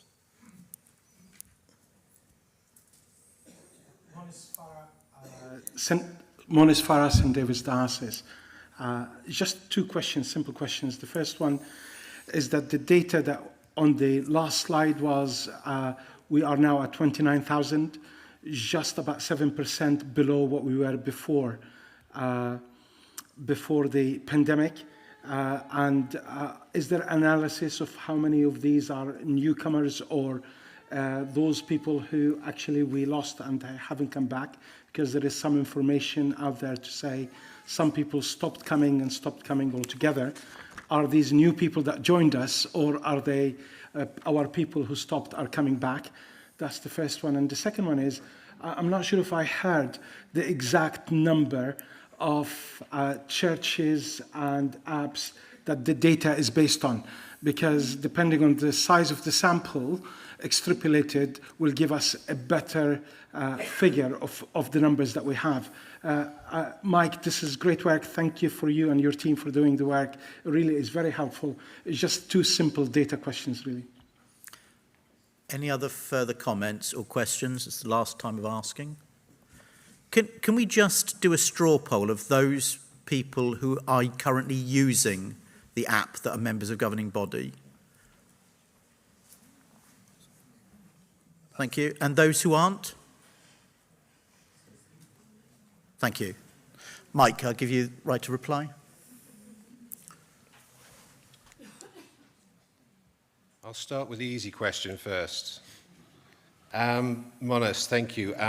There is no analysis at the moment of whether these are new or older people from pre-COVID, but that is obviously something that could be taken forward. And in relation to the sample size, it's currently 30%, ever so slightly over. It's a slightly different representation of all the different dioceses, but if you'd like to grab me afterwards, I'll show you some interesting spreadsheets. James, thank you, very kind words, and where are you, James? And I appreciate your usage of the app. And as someone who's worked in IT for 30 years now, I'm very used to robust and honest feedback, Rebecca. Thank you very much indeed. The only assurance I can give you from an IT perspective is that the data tables that collect the data are sound. I take your point about the reporting mechanisms. There is some work that is required there, and I'll definitely feed that back to the developers. Bear in mind, this is just version 1, so there's work to do. Thank you again. Thank you. We move then to Addendum 8, a report from the Diocesan Learning Community held last November, and I will ask the Bishop of Swansea and Brecon to introduce the report, and Mr James Lang, the Diocesan Secretary of the Diocese of Llandaff, will introduce the ministry area survey that was undertaken last autumn. Bishop John. Archbishop Chair, members of governing body, John Lomas, Bishop of Swansea and Brecon, ex officio. You have amongst your papers a report which provides information about the learning community and the work that's been undertaken since. You've also been given the digest report of the learning community, which goes into more detail about the event itself, including sessions, contributions, discussions, and that was prepared in November, shortly after the event. I don't propose to talk through the digest report in any detail. It's there for your information and for you to read, but I will draw out a few significant points in particular. Each of the learning community's sessions aim to relate to particular areas of ministry area life, with the agenda being formed, as you'll see from the first page in the report, in response to a batch of reflections on ministry areas from bishops, archdeacons, diocesan secretaries and lay and ordained people in ministry areas. There were sessions not just on administrative matters, but on culture, on identity, on vocations and well-being, to try and give a wide range of angles on ministry area life, as wide a range as we could in 24 hours. Pages 4 and 5 of the digest report set out the ideas and main points of discussion, These won't all necessarily make their way into reality, we know that, but there were good discussions which generated ideas which may go forward in the future. On page 2 of the Digest report, you'll see that sessions 3 and 4 were focused more on the nuts and bolts operational matters relating to buildings, relating to administration, etc. Alex Glanville, in his new role as Director of Property Strategy, introduced his work in developing a provincial strategy for buildings and the work he'll be doing over the coming few years in relation to this. Pages 2 and 3 of the Digest report, they set out the details of a session led by Archdeacon Stella, and the title of that session was "What Should a Healthy Ministry Area Look Like?", for which everyone sat in diocesan groups, and then there were summaries of feedback from those discussions, and the summaries are included. You'll see also that Bishop Tim Thornton was in attendance as a critical friend in a reflector role for us all. He provided a number of insightful observations about us, how we're operating, what we were discussing and why, as well as making some helpful suggestions for things to think about in the future. Page 4 of the Digest report includes a summary of Bishop Tim's remarks for you to read. When we consider the Standing Committee's report on legal and governance matters tomorrow, we'll discuss a recommendation on how to tackle the incorporation of ministry area as an entity within the Constitution, something that was mentioned during the learning community discussions. It's really important we know that the points of learning from learning community aren't lost, and therefore the bench has asked some of those who led sessions at the learning community to represent these sessions at diocesan CMD days for ministry area leaders in particular. You'll see from page 2 of the report that they are buildings, mental health and well-being, training, vocations and exploration of what a healthy ministry area should look like, might look like. It's hoped that this will allow some of the most significant points of learning to be passed on to much wider circles within our provinces, our province and our dioceses, to allow others to engage with the topics that we engaged with. As you'll see from the report also, the bench has spent some time discussing the attributes of ministry areas and where there's convergence around the province. It's easy to think that every diocese does ministry areas differently, which we do. But they're not as pronounced, the differences are not as pronounced as may be thought, and there are also significant points of convergence as well. The discussions were useful to the bishops. They arose from a sense of the learning community that despite obvious variations between dioceses, particularly in terms of terminology, there was a rising unity in the purpose of ministry areas. The unity of purpose is something that the bishops will work to highlight as we go forwards. Finally, many of you will remember the motion passed by the governing body in September 2023, which commended self-reflection of ministry areas within dioceses. The learning community's discussion of ministry areas was one element of the response to that motion, with a survey conducted in all dioceses last autumn being the other. The preliminary results of the survey were introduced to the learning community, and in January the bench had a more detailed session with the diocesan secretaries about the outcomes.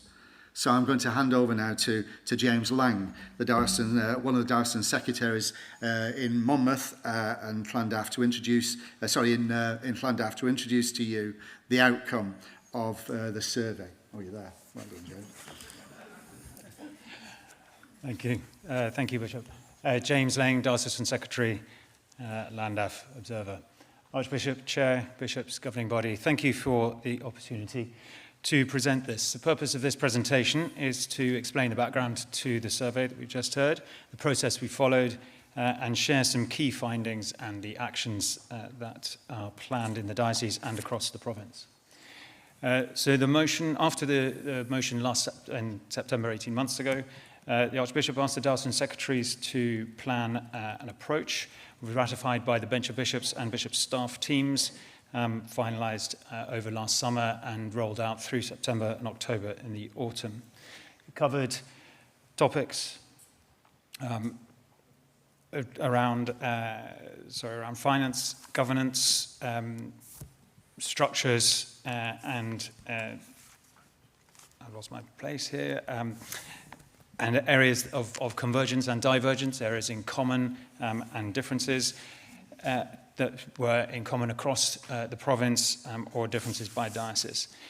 Rather than an impressionistic overview, we asked specific, as far as we could, factual questions to elicit detailed and comparable data, and to be able to offer targeted and appropriate support. We had responses from 109 ministry areas, just a couple of duplicates where it seemed that individuals had put in responses rather than consulting as a ministry area council or mission area council. But broadly, those were MA consolidated responses and an extremely high level of engagement, over 80% overall, and consistently high across the diocese. The structure was aimed to be as factual as possible.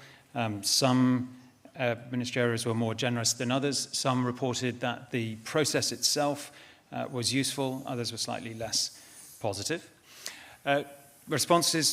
Questions asked for responses to score between 1 and 5, 1 being totally disagree, 5 being totally agree. So any score above 3 is positive. And there were also opportunities within each question for free text references to add any detail and any differences of opinion that the MA might want to highlight. So strap in, we've got a few slides to get through. We'll come to drawing together of some themes towards the end. In outreach, the range here varied from 3.2 to 4.28. Generally positive response. Excellent to see all the good work going on across churches and across ministry areas. On evangelism, the range was 2.64 to 3.62. Slightly more mixed, slightly less confident. Barriers identified included change fatigue, tired, bureaucracy, administration, but some excellent work happening. And as well as some aspirational scoring and some identification of going in the right direction, activities planned but not yet implemented.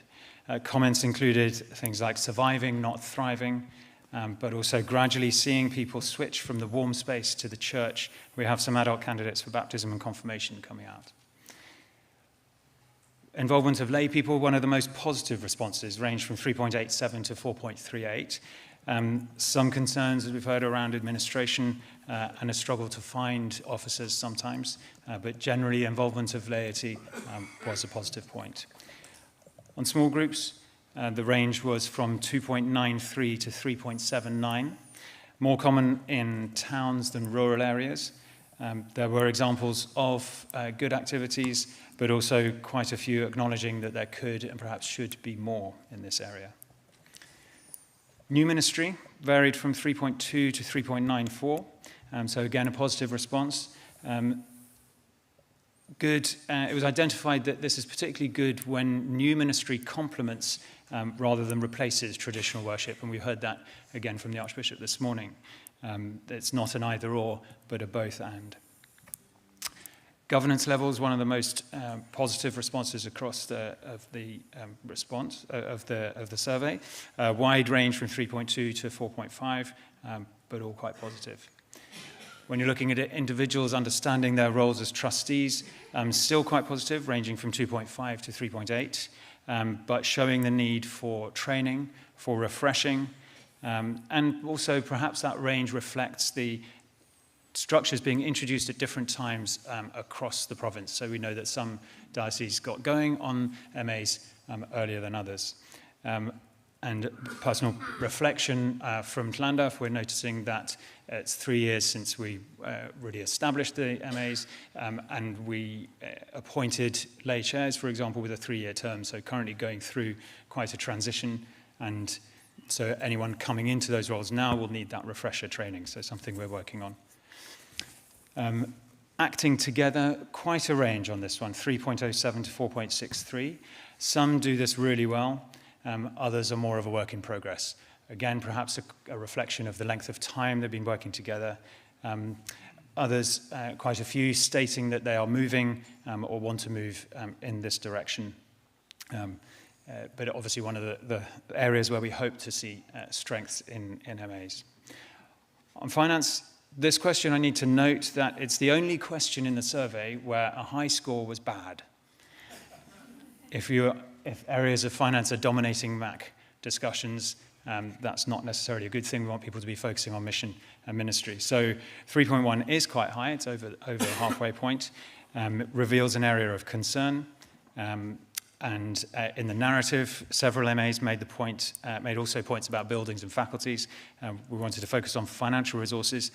Another thing that came out was that it seems to work well where there is a distinct and separate finance committee within the MA, so that issues of finance are not overwhelming all the rest of the governance or mission discussions on the MAC, but can be delegated to a subcommittee. On giving, this is the lowest score in the whole response, the whole presentation. The range of 1.6 to 2.25, consistently across the province, is an area of concern. Many MAs, in response to this, to meet their costs, are dipping into reserves, so needing more support in the area of stewardship and giving and generosity, and also asking for more financial support and central funding. Another area where we asked about acting together was acting together financially. A huge variety here from 1.45 to 4. An area that is a challenge for many MAs. Contrasts with the decision-making a couple of slides ago, where we're thinking together was more together at 3.5 on average, so this is 2.6 and below half. It does seem to be better in more established MAs, but even those, there remain some issues. Administration varied from 2.14 to 3.69, so quite a variety, but generally above average. Concerns were expressed about the burden of increased administration, about IT tools not necessarily meeting the needs that they intended, but also that where ministry area administrators are in place, those are very much appreciated. On safeguarding, 3.62 to 4.31, very high confidence in this area, good central support from the provincial team. Some issues were noted in some areas with My Church people, but generally there's an area of confidence and feeling of security around safeguarding. Buildings were generally positive again from 3.15 to 4.13. Some of the narrative noted MA's feeling that some buildings are an asset, others are a financial drain. So there can be a bit of variation there. Issues highlighted were to do with costs, repairs, faculty system, but comments were included that the buildings are highly valued in the community and noted the benefits of reordered and flexible spaces. Financial support varied from 2.75 to 3.28. More confidence here where there is a diocesan grants advisor who can help guide and steer MAs in where their grants might be available, both from RB or diocesan funds, but also externally. Recognition that there's more help needed, navigating those and putting applications together. And some MAs express concerns that grants are harder to get hold of as an MA than they were as individual churches. I think at the beginning when in Llandaff we established the MAs, there were concerns expressed around the Welsh Church Act, whether that would preclude, restrict the number of grants that an MA can get to. So instead of getting one per church, you get one per MA. I think we overcame that, but there are similar concerns with other grant funders. On confidence generally, this was really mixed. Scores range from 2.6 to 3.54. We had some narrative that there was a feeling of confidence in God, confidence in the gospel, but challenges are daunting. There were some expressions specifically that we are not confident, but we are optimistic. Another comment I remember from one of the Llandaff responses was that we're confident that the church will continue, but maybe not in the shape that we know it. There were a couple of questions at the end around just general open text about what else we might have missed. Comments here were requests for more money and more clergy. noting the challenges of ministry share and faculties, wanting support with governance and grants, as I've mentioned, more funding from the RB, training, administrative support, the balance or tension of growth against resilience, and the importance of bottom-up rather than top-down initiatives, listening to what's going on the ground. And there were some comments on the survey process itself and some thank yous from those who had found the process of self-reflection helpful in and of itself. Now we've got a couple of slides drawing together some of the themes as we come into land. On the positive side, there is a huge variety of outreach and evangelistic activities. There is a shift starting to happen from individual churches and former parish areas through to a team aspect of working in MAs. Growth is happening, even if it's patchy and hard to measure, but hopefully the membership app that we just talked about will help in due course. Paid administration and central support makes a big help, makes a big difference. There is fairly strong governance and understanding of safeguarding, so the structures are holding up and helping to resource growth. Having separate committees with specific delegated authority, particularly around finance and property, seems to be really helpful. Buildings are valued and for their role in mission ministry and also as community assets. And there is general confidence from many in the future. In terms of the concerns and challenges, as you would expect from a survey like this, there are a few. Within the ministry, within the MAs, as well as across dioceses and across the province, there's quite a lot of variety, some much more successful than others. There is less confidence in evangelism than outreach, but there's a lot of planning and thought going on for the future.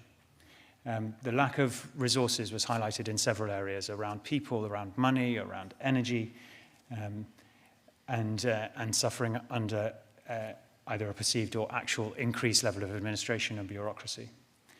The parochial mindset is continuing, especially around money, but as I say, there are steps being made in the right direction. Some noted external forces of societal change, and disentangling that from the establishment of MAs was sometimes a bit of a challenge, but is there and is real. Particular challenges in rural contexts with smaller churches and more dispersed MAs. Need for more central support on funding and training and communications. The biggest single issue was around finance, and I think that's something we've got to listen to carefully. And a slight concern about the future and what buildings we may have in the future. So the themes that being taken forward provincially are around finance, buildings, improving systems, technology and processes, and sharing of successes and failures and what we can learn from them. In terms of next steps, each diocese has been given the data and the comments pertaining to its own diocese, so we have that raw data to work through. There are distinct issues and challenges as well as successes within each diocese. And so it is sensible for certain things to be taken forward at a diocesan level. So each diocese is working through the responses to work out what the appropriate action within the diocese will be. Key themes around finance, buildings, sharing and systems are being taken forward provincially with the bench of bishops and standing committee and learning communities. And we want to take forward any feedback from this session as well. So any questions or feedback, we'll see how we can weave that into these diocesan and provincial ways forward. Thank you very much. Thank you, James. The presentation is now open for questions or comments, and Bishop John and James will attempt to answer any questions that you raise. Dr. Heather Payne. Thank you, diolch yn fawr. Heather Payne, elected lay member Llandaff. Congratulations on getting this process to this stage. I think it's been very helpful to hear your analysis. Just to remind ourselves, the exam question here was how are ministry or mission areas working? And so I think we need to focus on the things that have come from that. I have a couple of points about your analysis of the data. It's great that we've got data, and also the numbers are important, and the qualitative feedback is what might be called data with soul, which qualitative data is always often described as. So we have identified the things that have gone well. I think we possibly need to spend a little bit more time on the things that have not worked so well, because that is where we learn. Yes, it's great to have systems which have been positive, but what I'm hearing from those numbers, and could I just say that we would need to talk about giving an average of a Likert scale that isn't whole numbers, because I think a significant number of those were under 3, which is the area for concern. So that's the area to focus on. So we've identified the areas that need a changed outcome. We were all marked low for putting finance as a high priority, but we've now got that at the top of the list. So could I suggest that not only do we focus on the outcome, but the process of learning, because this is learning about making ministry areas work better, but actually the process of learning is about driving partnership by sharing the data, giving people the good news but the bad news too, so that people can actually identify for themselves which bits need to change. Learning lessons from other sectors. In the health service where I work, we've heard about professional curiosity and safeguarding. Again, it's a fundamental skill of being reflexive. How is it working? How am I doing? And reflective on those issues, and actually using the things where there is now a massive area of behavioural insights, how people work together as teams, to derive trust and accountability, because it's trust and accountability in what we do that we can demonstrate that we are trustworthy, we are focused on the 5 marks of mission: tell, teach, tend, transform, treasure, that we are living those. And I think the money will come from our work and our prayers in those areas rather than focusing on the money. So great work. Thank you very much. Let's make sure that we really use it back at the ranch, and let us also capture the learning from this so that we use it transferably everywhere. But thank you, Diolch yn fawr. Canon Willard. Caroline Willard, elected Monmouth Chair, members of governing body. I want to go back to the diocesan learning community. I presented one of the sessions at that day on vocation and training, and I found the whole process, the whole time we were there, really interesting, if not a little crammed.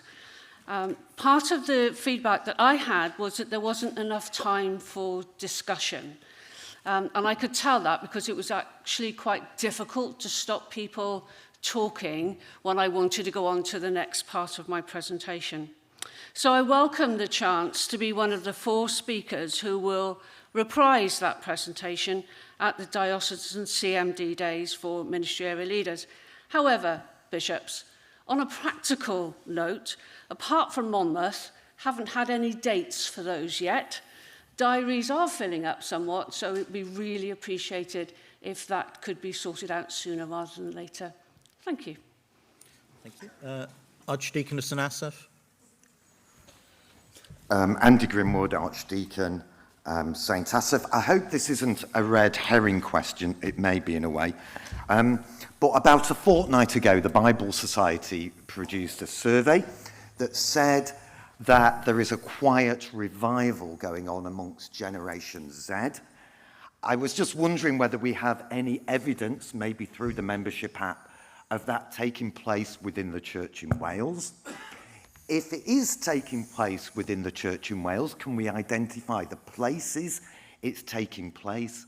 And are there any lessons that can be learned from those places that can be applied through the diocesan learning communities to other mission areas in the province? So I hope that isn't a red herring question, but have we seen this quiet revival going on in the church in Wales? Thank you. Thank you. Next speaker. Bob Evans, Lay, Monmouth. A lot of us in this room, I think, share an interest in quantitative data. We like data, we want more metrics, we want more information. This is a simple plea to share this information and any other information we have with those on the ground in the ministry areas. Bishop Tim made the point in his feedback that although we were talking to people who understood ministry areas, we really needed to engage with those at grassroots. And I see this as a very important way of helping those on the ground to develop ministry areas. We're still learning on the ground. We have a lot of growth, we have a lot of diversity out there. The more information we can have, not just about what's happening in our areas, but about what is happening in other areas, will help us to understand. The other point is, I think that actually this information is an important glue that holds us together. If we see what's happening elsewhere, we feel more affinity, we share ideas. So I can see there are sensitivities there, but I really would like us to make an effort to share this information and get a stream of data going down to those people at grassroots. We've got a lot of people out there who have expertise in data analysis, and a lot of the heavy lifting on the data analysis can be done at that level and feed back up. We don't need to do it top down. So that's just a plea for more sharing. Thank you. Thank you. Are there any other people to speak other than the next speaker? Otherwise, they'll be the last one, and I'll ask Bishop John and James to respond. No? Okay, thank you. Hannah Rowan, lay elected for Monmouth Diocese. Again, it's great to see this data, as others have said. I think I want to follow on a little bit from what Heather said, but perhaps going back a step, which is that the analysis is important, but also the data itself and the quality of the data is very important. And I noticed, looking at that quite a lot of the questions rely on a subjective understanding. So, for example, does your ministry area have appropriate governance in place? Well, what do we think appropriate governance is? If you don't care very much about governance, you might go, yeah, absolutely, like 5 out of 5. You know, we tick the boxes, we carry on, we do what's really important. I might not think that's appropriate governance, someone else might. You know, there's a lot of questions around what that really means. And I think it's notable that when we looked at one of the finance questions that was very practical, you know, have you got enough money to cover your work in the next year? Suddenly the score was lower because it was a factual question. And so we can know that we're comparing like with like at that point. And similarly, I suppose, with the question around, you know, how optimistic do you feel about the future? Well, to an extent, that's a personality question, isn't it? You know, that there are kind of one person's optimism might not be another's. It's not necessarily irrelevant to know how, it's important to know how people are feeling. But what we need to be very careful of is that we don't now take this data as like some sort of great truth and spend ages analysing it and then making actions and doing this, that and the other, when we might not have understood what we were originally being told. The other thing, of course, and again, having run many surveys, yes, 80% is considered a cracking response rate. It's very difficult to get responses, but that does mean that 1 in every 5 of our ministry areas is absent from that data. We don't know who they are. They might be the people who were on holiday. They might be the people who are so disengaged and fed up with being sent things that they didn't fill it in. They might just have forgotten. You know, we don't know. So I think if we're going to put a lot of store by data, which I'm happy for us to do, we need to make sure that it's telling us what we think it's telling us. And that means we need to ask people exactly what we want to know, and not something that's a proxy that might be interpreted in different ways. So that was the feedback that I wanted to give. Thank you. Thank you, Hannah. If I could ask Bishop John and James to respond. Yes, I think we we didn't quite work out how we were going to do this. The question, the answers and the questions are sort of mixed, I think, as we go through here, James. So if I could answer the ones that I feel I'm able to talk on. When Heather first came up, thanks Heather, you talked about data, but you also talked about learning not just from our own church, but from various other people, various other operations that are going on around the province and around the UK. My thought on that is, and my observation is, that over the 11 years or so that we have introduced ministry areas, the one thing that has certainly been, there's been a standout thing about ministry areas is the quality and the rise of lay people within ministry areas taking positions within church. I think James, one of the questions where we asked about lay people and involvement, that was one of the higher questions. The data was one of the higher data. So we've got people that have come forward that are already in these various sectors, and so we're able to borrow from them. But I do see your point that we also need to go to these various sectors and learn from them also. I'm not sure the best way forward with that. Most of these are observations, so we're going to need to act on them. But that is the one observation I have. As ministry areas have come to the fore, so have lay people, and their expertise from these various sectors has been fed into what we are doing now. Duly noted with the diaries, wherever you are, Caroline. Yeah, duly noted. I'm going to go back and check now. I feel guilty, even though I don't know whether I've got the dates in the diary or not. The Bible Society survey, Andy, that was a really interesting survey, and the results of it were quite shocking in a good way. I don't know how they formed their data on that. All I have is anecdotal evidence of certain churches and certain communities within our diocese that are thriving, especially amongst those that age group in particular. But we haven't got any firm data other than the data from the Bible Society, which shows us a picture across Wales. But we haven't dug down into that to see exactly where we lie with that in the church in Wales. Not that I know of. We haven't done it in our diocese. I'm not sure whether any other dioceses have done that. But anecdotally, we are involved in that in certain churches, certain types of churches in particular. The sharing of ideas at grassroots. I think James was mentioning to me just before we came up that a question that had been posed to him was how can we access this data? And how can we, are we able to access all of this data? And James made a very good point. He can make it himself, I know. But he made a very good point that really any data that we have probably needs to be looked at through the lens of our own diocese first. Because of the idea of divergence and convergence that we've been talking about within the church in Wales. It does mean that each diocese really needs to be looked at on its own merits first by people in the diocese. It's not a secret survey, so we can access that, but just be very careful. I know with Hannah was saying about how we form our data, and it needs to be accurate. Be very careful and remember divergence amongst dioceses means that we probably answer some of these questions in very different ways anyway. So I would suggest that you check your own diocese first, and we begin to work down to grassroots level, like Bob has asked. But I think that's all I've got to say on that, unless anybody wanted to ask any other. But James, yeah. I think you've answered most of the questions. Actually, I think I would say on the also reflect on the Bible Society and the numbers point. Hopefully, we can track more and more of that through the membership app, as Mike was saying earlier, as we get that more and more traction in the data there.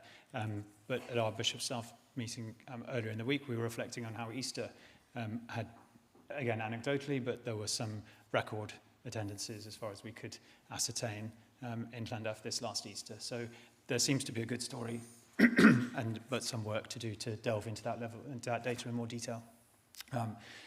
On the, I would also say on the formatting of the survey, it went through quite a few different sets of eyes to make sure that it was achieving as far as possible, the objective of the governing body original motion, which was to assess, what Heather put it, the exam question, how is it working? And that in itself is a mixture of subjective and objective. So we had questions that were impressionistic. What is your feeling, confidence for the future? And deliberately so, and you want to get a feeling for how we are. And also mixed in with the harder and more factual questions about finance or buildings or people involved. And I think we've got a good range of it, but take the point from the statisticians among us that we need to be careful about how that data is handled and presented. And we'll take that forward at diocesan level to dig into to the level of detail appropriately. I think that's it. Thank you very much. Thank you. Thank you, Bishop. We move then to Agenda 9, private members' motions. You will note from your papers that there are 2 motions. Please note that if motion 1 is approved, then motion 2 will not be taken.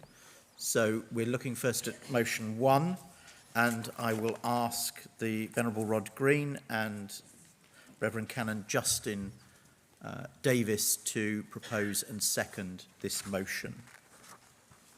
Thank you, Chair. Members of Governing Body, Rod Green, nominated Archdeacon Llandaff. And just a point of order before I begin, Adrian Morgan, who was originally going to second the motion, is not able to be with us due to a family emergency. So I am grateful to Justin Davis for being willing to step in and second the motion. It is a simple motion to extend the normal term of service for trustees serving on a mission or ministry area council from 1 to 3. I am proposing this motion having had conversations with ministry area leaders and vicars struggling to fill their ministry area councils every year, and with other archdeacons doing their best to support trustees in the fulfillment of their duties in this season of transition and change that we find ourselves in. It is my firm belief that it is vital for the good governance of our mission and ministry areas that mission or ministry area councils that want to move to 3-year terms are able to do so. Furthermore, it is my contention that this should be the norm for our mission and ministry areas, and therefore I want to recommend to governing body that mission or ministry area councils that wish to retain annual elections should be able to do so, but only if they opt out of the default 3-year term of office. Now, why do I say this? Firstly, 3-year terms simplify and stabilize governance. It brings a sense of continuity and stability. Rather than what could be an entirely new council every year, 3-year terms give council members a chance to mature into the role over a longer period of time. This means a lot less anxiety and stress for lay chairs and mission or ministry area leaders, as they only have to think about recruiting and electing 1/3 of the council each year. Secondly, 3-year terms will allow trustees to commit themselves to work through the long-term change that needs to happen in most of our mission and ministry areas. It will encourage a sense of purpose and partnership and increase the impact a trustee can have without having to stand for repeated annual elections. Significantly, a 3-year term of office will also allow trustees to develop a real sense of the mission or ministry area as a whole. So rather than acting as representatives of their churches or even their former parishes, they act in the interests of the ministry area itself, which is, of course, as it should be. It also brings mission and ministry area council elections into line with other triennial diocesan elections. And in these ways, 3-year terms encourage a sense of unity and common purpose, not only across the ministry area, but across the diocese too. Thirdly, 3-year terms allow trustees to make the most of their training. As we all know, trustees now have a lot of training. And the rapid turnover of annual elections means that this training often must be repeated on an annual basis following the election of new trustees. Rather than waste training in this way, it makes more sense for us to make the most of the training over a longer period in office. This is why the Charity Commission recommends longer terms of office for charity trustees. A 3-year term gives trustees a chance to get real experience without having to constantly restand for election. It also enables us, those of us who are archdeacons, to bed in and maintain good compliance and governance as we work with trustees in our mission and ministry areas. So the motion has the broad support of the College of Welsh Archdeacons. So to conclude, a new norm of 3-year terms for mission and ministry area trustees will, I submit to you, provide greater stability, encourage a greater sense of purpose and unity, and make the most of the investment we make in our trustees. As medium and large-scale charities, 3-year terms for mission and ministry area trustees better reflect the new structures we now have. So I commend this motion to members of governing body. Thank you. Canon Davis. Reverend Canon Justin Davis, Your Grace Chairman, Swansea and Brecon co-opted member of governing body. Rod has already indicated that he's asked me to step in to replace Reverend Dr. Adrian Morgan, who, as Rod said, is unable to be with us today due to a critical illness of his grandmother, who was very dear to Adrian. And for those of you who know Adrian well, and many of us do at governing body, could I just ask you to hold him and his grandmother in your personal prayers. Archdeacon Rod asked if I would step in and second this motion. So I caused myself to have a good conversation with Reverend Dr. Morgan to understand his view of this item. Adrian and I meet and agree frequently on items as we're both engaged in significant projects in our diocese, although we both work in different ministry areas. Our core is always to make more followers of Jesus. As noticed in my term, there are significant projects. And one reason I wanted to lend my support to this for Rod is where we do have significant projects going on, making sure we have a continuity of people who we're working with in the ministry areas, I think is really important, because they get to know what is happening in the projects. They start to see the life of the project. They start to see the change that is enabled to have, and therefore are willing to sit alongside us and stay with the work that is going on. So I think it is important that we seek to have as much stability as possible. There are many different journeys, of course, being taken by different ministry areas, and we heard about some of that just now.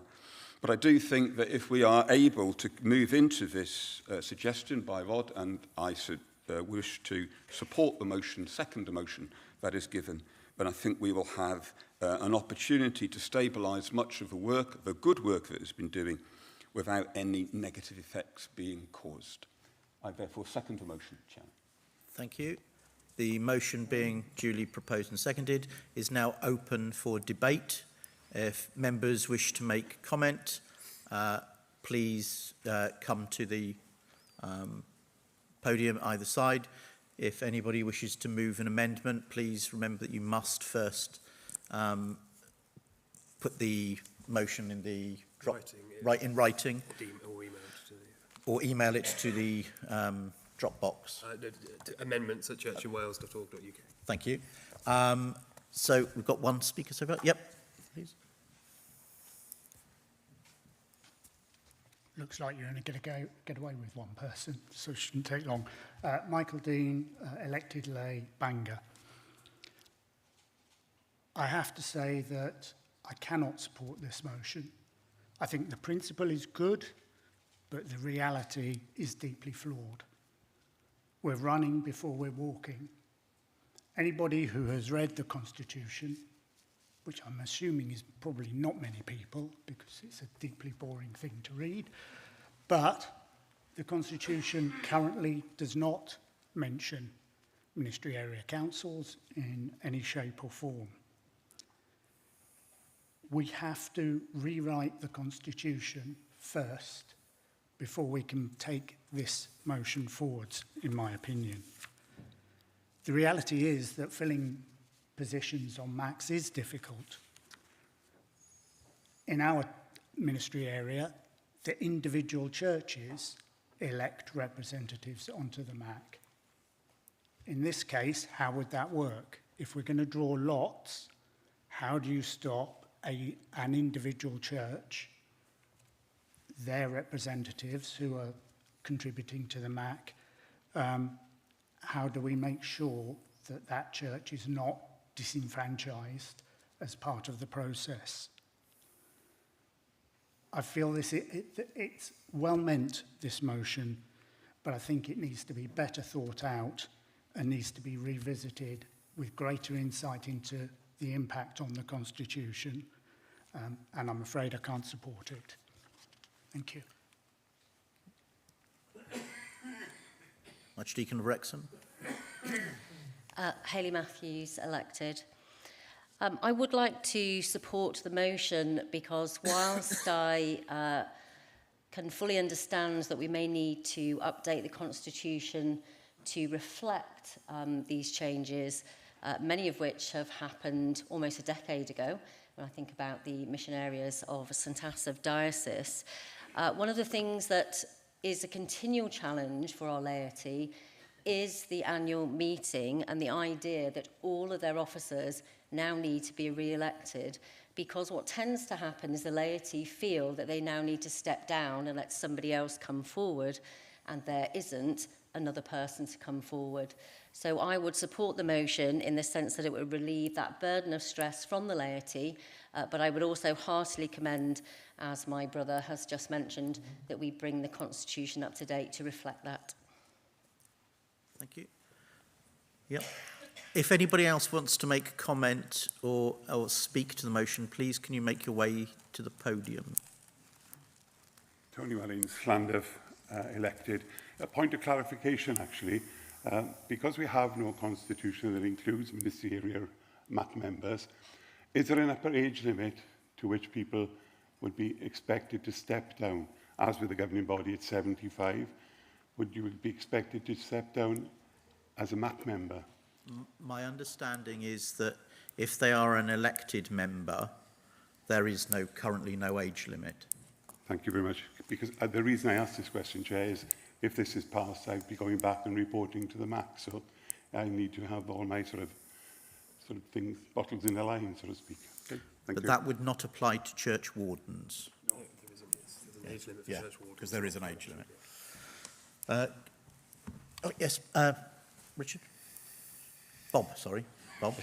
Bob Evans, lay member, Monmouth. I didn't expect to speak, but I just felt I wanted to make a heartfelt plea for you to support this motion. You heard what I said under the previous item. We're still very much learning on ministry areas in most parts of the province. We need flexibility. I understand from discussing this motion that it's entirely permissive. It doesn't require any ministry area to adopt it if they don't want to. There's a clause which allows them to avoid that, but it does give us the flexibility to extend beyond an annual appointment if we need it. And I think that's really valuable. I really would encourage you to support the motion. Thank you. Thank you. Dr. Ellis? Kevin Ellis, Bangor, elected. I too would rise to support this motion. I believe for the reasons that the proposer and seconder have outlined. I understand the misgivings of a previous speaker, but I do believe that at the moment ministerial councils operate as PCCs under the Constitution, and therefore they're already well regulated.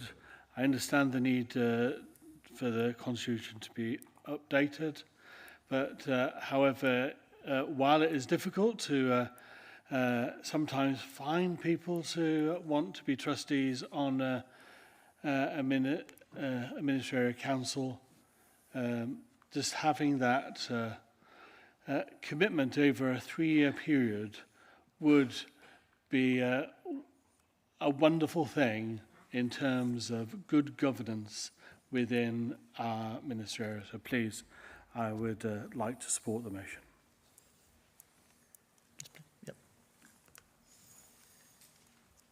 Sally Harvey, lay elected from Bangor. I just want to ask the question because a lot of people will have to go back, and if this is voted through, they'll have to implement it. And these may be stupid questions, but I wouldn't understand unless I ask. If you did get elected and then the lot was drawn and you were a one-year member, would you then be allowed to stand again? Or indeed, if you were a two-year member, would you be allowed to, at the end of your 2 years, say, well, actually, I'd like to, and then maybe that time you would, well, that time you would, in fact, be a 3-year. It's just how will it, in practicality, happen? That's it. My understanding is you would be allowed to restand. So there we are. Thank you. James? Thank you, Chair. James Henley, elected Diocese of Monmouth. I'm very much in support of the spirit behind the motion, which is to strengthen our governance, and primarily to do that by giving parochial church councils the ability to extend the term of office beyond 1 year, to be able to enable that length of time that our trustees are serving to increase, to pool that expertise, and to build learning over the course of their term. However, I'd like to propose an amendment to the motion. And what I would like to offer instead is something which is actually even more permissive than the two options which are available in the original motion A. So if you remember, motion A offers the normative 3-year term with the drawing of lots and then a rolling program of elections over the period of 3 years, with an opt-out clause to stick with a 1-year term. What I would like to offer by way of an amendment instead is the ability for each vestry meeting to have flexibility to agree its own term of office and the procedures for transitioning to that new arrangement for themselves, and the procedures around the annual elections as well. The mechanism that I would propose to do that would be through the creation of standing orders. Many of our parishes or mission and ministry areas already have standing orders in place, which they use to help them to interpret the Constitution and to adapt it to their own local setting. Others, I know, will not. However, I believe that it's an important principle of good governance for any group or committee or council that it has clear terms of reference and it understands what those terms of reference are. So therefore, it seems to me not a bad idea that we amend the Constitution to ask that each vestry meeting agrees standing orders by which it will govern itself. What that then provides is permission and the flexibility which Bob mentioned to be able not just to take the Constitution as is, but to be able to, within parameters, then adapt the constitutional provision to fit their local context. So in many ministry areas, for instance, certainly in ours in East Cardiff in the Diocese of Monmouth, we work on the basis that there are a certain number of ministry area council representatives who are essentially nominated by each of the churches within our ministry area. In our case, it's 2. So for us, looking at motion A, I'm thinking, well, a 3-year term wouldn't actually be the best length of a term of office for us. What would be far better would be to have a term of either 2 years or 4 years. That way, aside from being forced to draw lots to then work out who puts on their length of term, if I had some flexibility with that, what I could suggest to our ministry area would be that we could have one representative from each church that serves a shorter term, one that serves a longer term, and then after that, for every church within our ministry area, they would have a more junior colleague and a more senior representative on the ministry area council. That would work really well for us in our ministry area. It may well be that there would be a different method of election and different terms of office, which would work much better for you in your mission or ministry area, wherever it is, depending on the way in which you have agreed together and negotiated together that you want to set up that mission or ministry area. As has always already been highlighted today, there is a huge diversity of practice across the province now in terms of not just our approach to mission and ministry, but also our way that we undertake our governance and our management of our churches as well. And so what this provision would provide is flexibility and permission. It would provide support because the standing committee would be tasked with creating a model set of standing orders for those ministry areas that don't feel able to produce them themselves, or at least would prefer not to have to work from scratch. And it would also provide accountability, which is crucially important, because if we're going to have flexibility to work out our own governance arrangements, even within parameters, we also need to be held accountable for them. And so those standing orders would then go to the relevant archdeacon and to the diocesan registrar. They would be on record with the diocese so that in the event of conflict or disagreement or the need for arbitration, those would be on record, and the relevant archdeacon would know exactly what they would need to do in order to I think I've run out of time, haven't I, Chair? So if I can just commend that amendment to you. Okay, thank you. Paper copies, limited number of paper copies have been circulated on tables. It's also now that amendment is available on the online with the online papers for those of you who are following things online. My proposal is, well, my decision actually is that we're going to break now for tea, and we'll come back and then we will debate the amendment first before we move any further. Can you all be back? Sorry, Emlyn. Can you all be back promptly for 4 o'clock? 4 o'clock. Yeah. Thank you.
Can members start making their way back to their seats, please?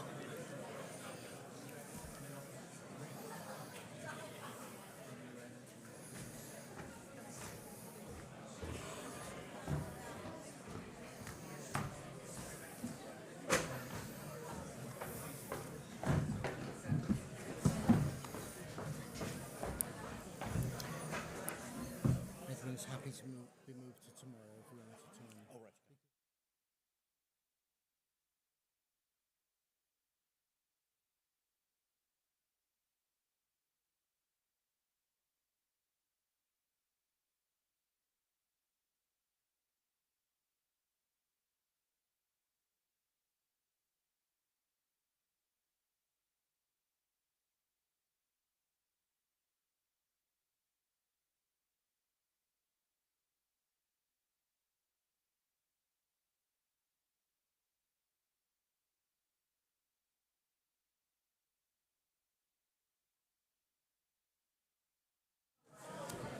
Okay, welcome back, everybody. I can see the last dregs of the coffee queue coming back.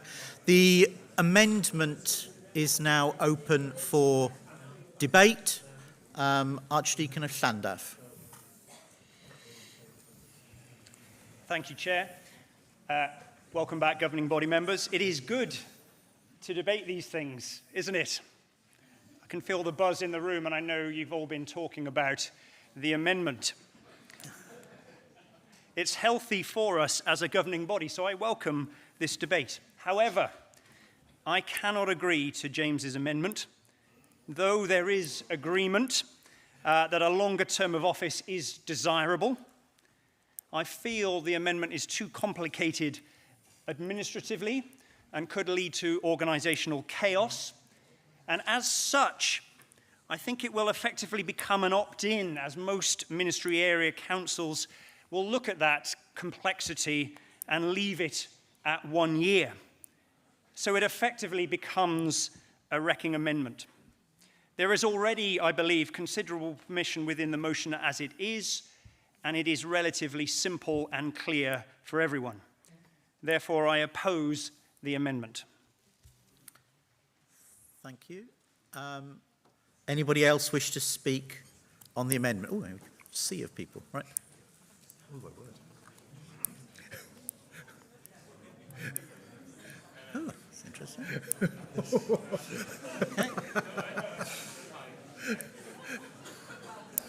Okay. Right. Okay, Leonie? Leonie? Yeah.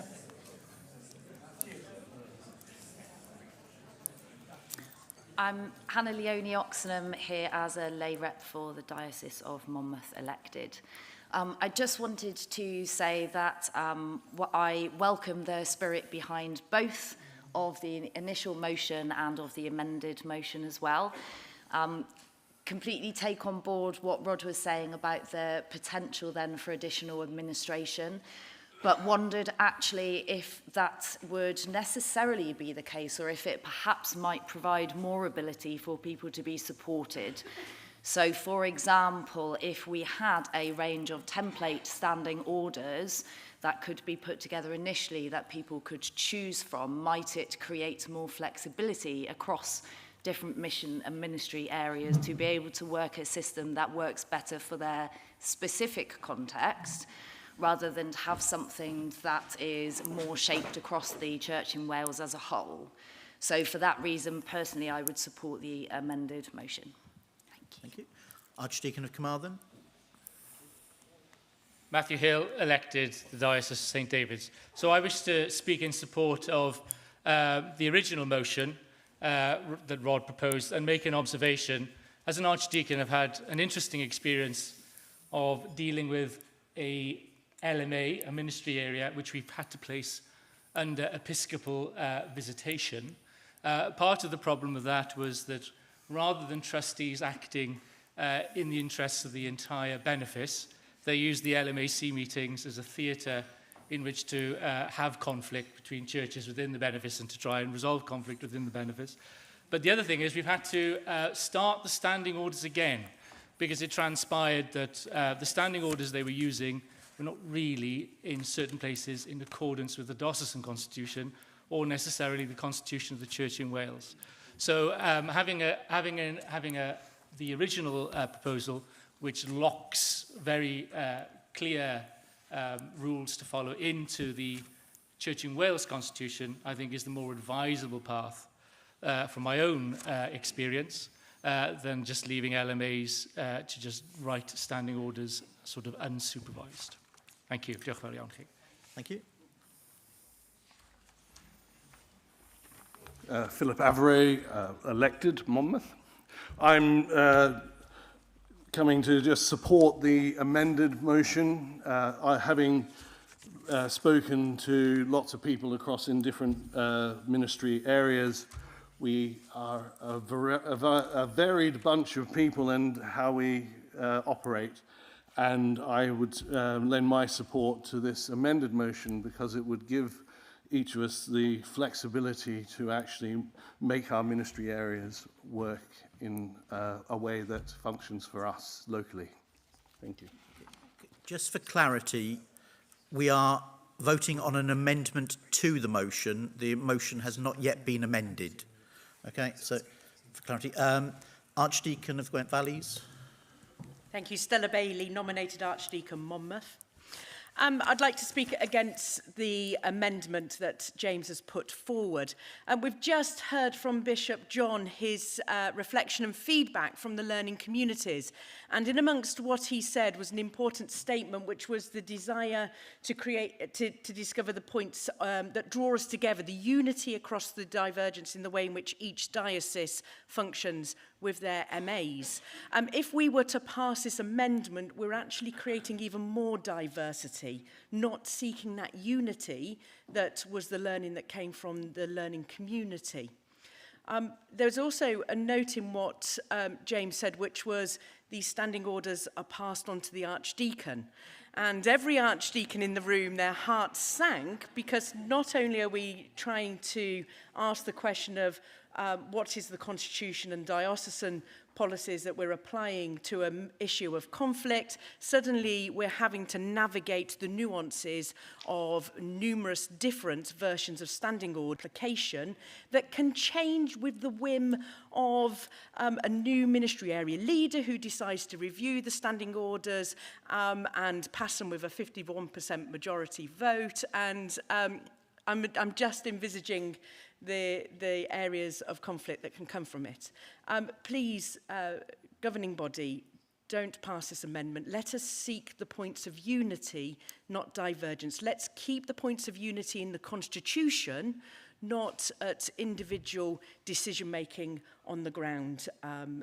There's nothing in the original motion that cannot be worked through and applied through good leadership, good administration, and an Excel spreadsheet.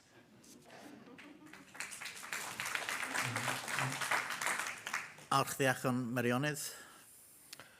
Dwi am siarad yn y Gymraeg, Robert Townsend, Archdeacon Meirionnydd, Archdeacon wedi enwebu i Esgobaeth Bangor.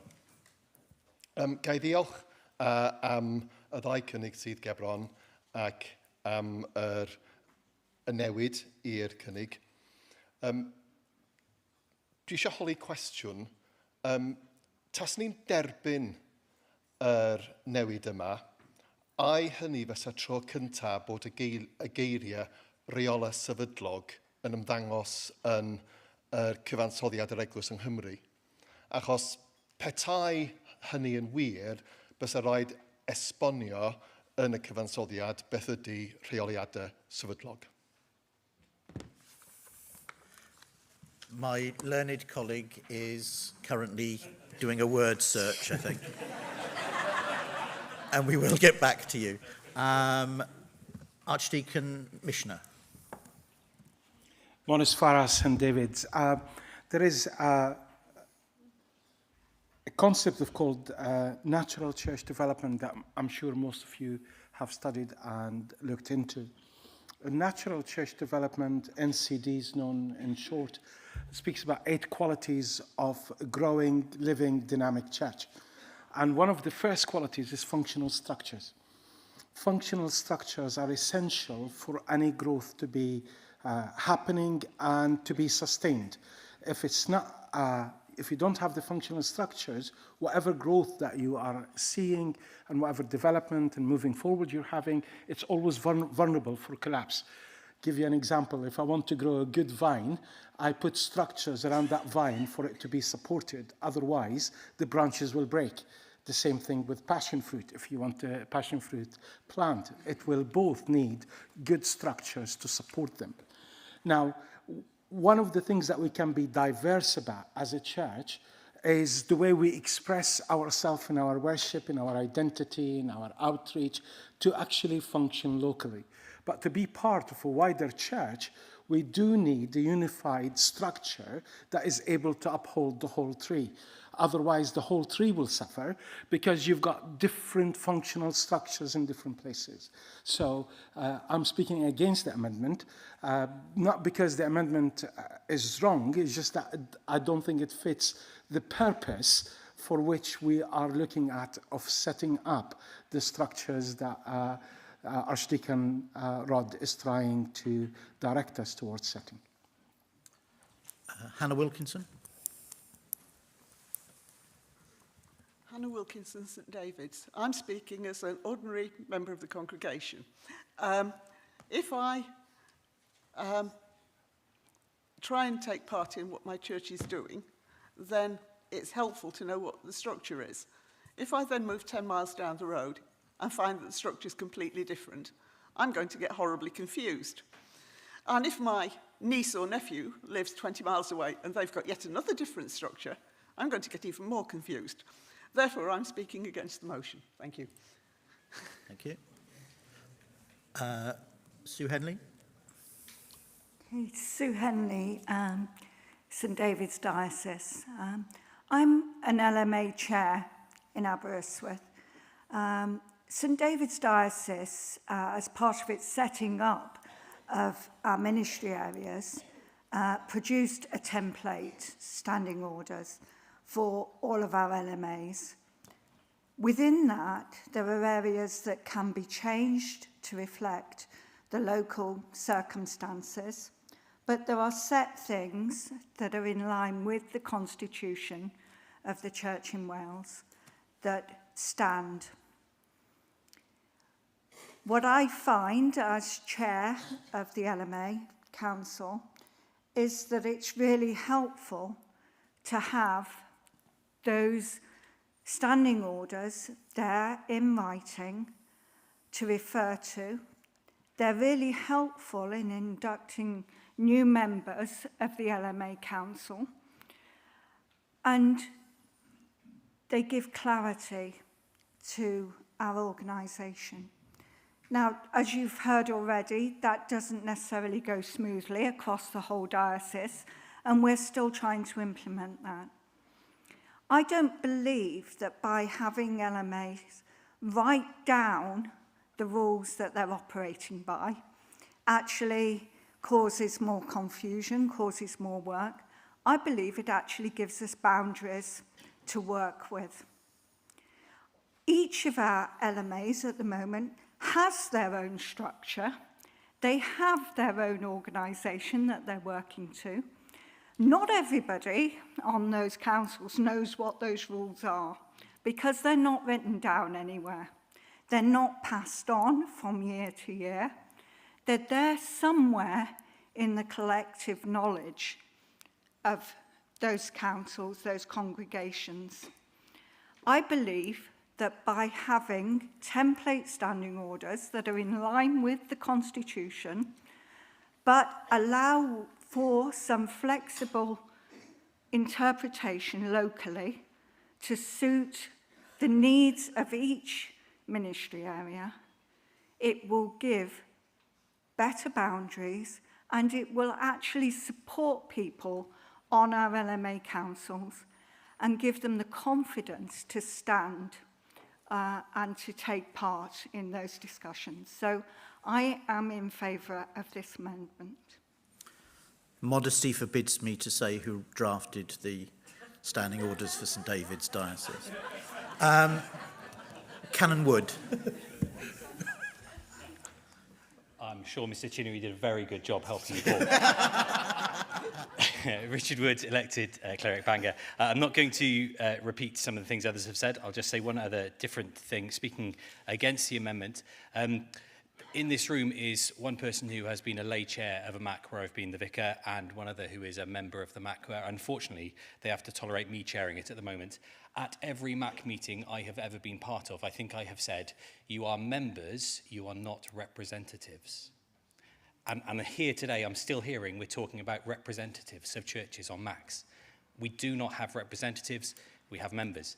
This amendment seems to me to be working towards trying to fit around the way one particular ministry area works. Now, that's fine, we have some diversity in approach, mission areas, ministry areas, local ministry areas. There is diversity, we've allowed that, but this would let the cat out of the bag and take us far too far further. We have what we need to. MACs are able to co-opt. So if there's a ministry area or a mission area that wants to bring onto its MAC certain people because of the particular setup of their mission area or ministry area, they can do so by co-opting them. We don't need to change what's a good proposal, amend it in this way to be able to fit to those needs. Thank you. Does anybody else wish to speak on the amendment? No, in which case, James, you have a right of reply. Thank you, Chair, and thank you, everybody, for engaging with the amendments that I proposed. I appreciate it, both those in support and those against. Let me just respond to some of the concerns that were raised before we move on to vote on the amendment itself. Concern was raised that this would be too complex administratively, that it might create organisational chaos. That's not my feeling. My feeling is that as things stand, if we were to adopt the unamended motion A or motion B, there would still be a divergence of practice between ministry areas, and that would still need to be tracked. The use of standing orders and flexibility enables each ministry area to have that important conversation about what does good governance look like for us amongst themselves, and sometimes that conversation is as important as the outcome of the conversation, but sometimes it does need an impetus for that open and transparent conversation to be able to happen. It was raised that some ministry areas, well, mission areas are already writing their own standing orders, but in some cases those standing orders are ineffective or actually run contrary to the provisions in the Constitution. Well, I would argue that the accountability in the amendment that I've proposed actually resolves that. It stops ministry areas from being able to put together standing orders where perhaps they haven't got everything right in there because those copies are sent to the Archdeacon and the Registrar, who are able to look at them and able to come back and point out where there are contradictions, where there are issues. It doesn't take episcopal visitation or the Archdeacon coming and discovering to their dismay that something's wrong before that they're alerted to that problem. The question of too much divergence and variation from place to place, and that being confusing if a parishioner moves from one ministry area to another. Again, I would argue inherent in both motions A and B is that there will be divergence of practice.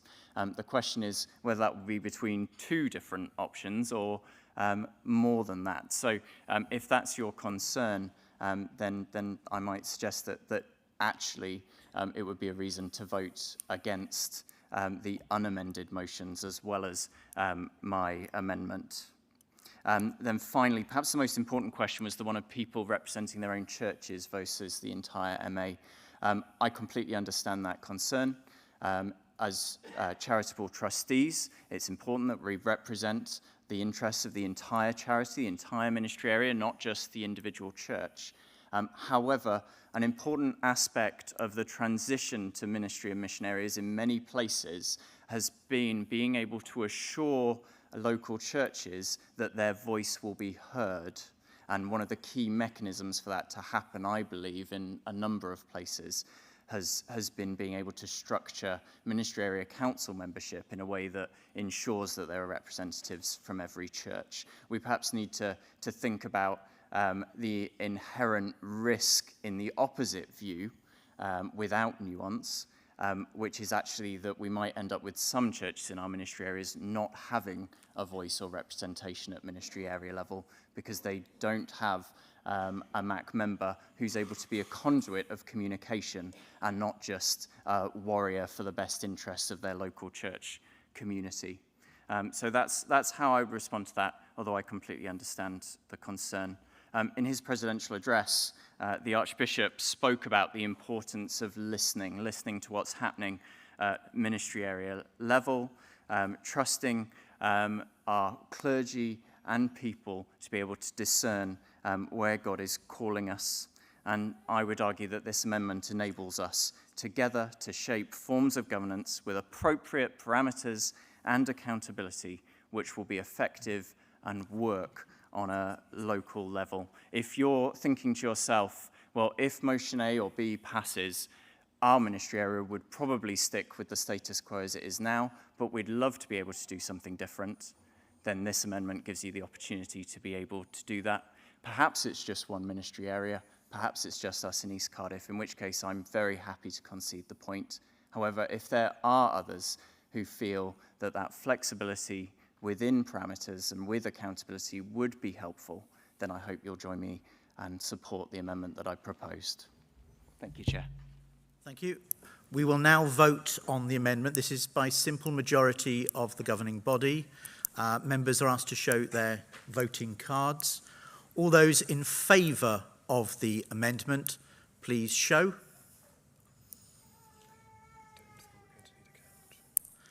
All those against? I think clearly that the amendment has fallen. Could we go back to the original slides, please, ITD? We're now back to the original motion as proposed by the Archdeacon of Llandaff. Canon Emlyn, do you want to speak? Because you were the last one at the podium before. No, I've taken legal advice and I've decided not to.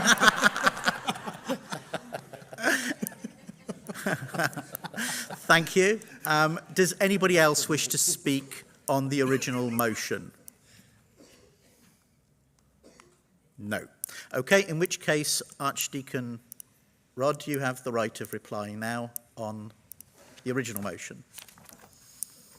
Chair, I have nothing further to say, really. I think it's been a really fruitful debate, and I look forward to seeing the results of the vote, yes, to commend it to you. Thank you. Right, okay, again, this is by simple majority vote.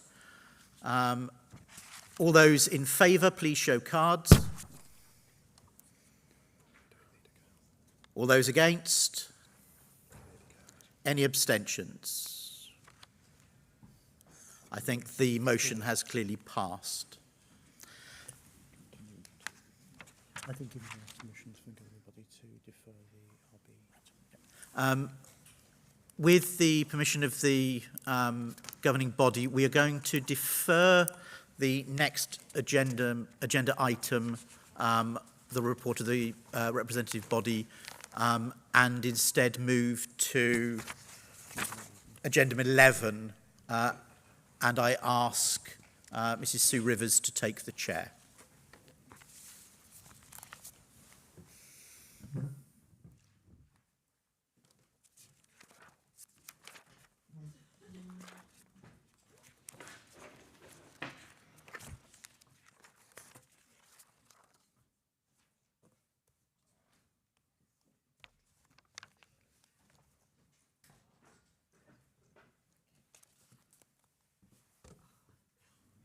Wel, prynawn da pawb.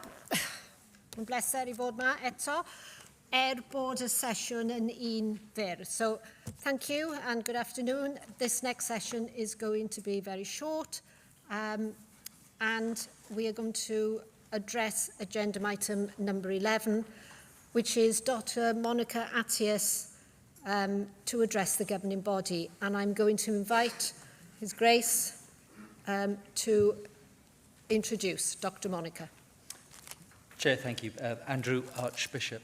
It's an enormous pleasure for me to introduce our speaker to end today's session. By way of background, Monica is the coordinator of the Santa Egidio Humanitarian Corridors Programme for Afghanistan and Cyprus, as well as the Anti-Trafficking Project, which caters to victims of human trafficking. She's been a member of that community since 1978 and has volunteered in the field of research on migration and asylum since the year 2000.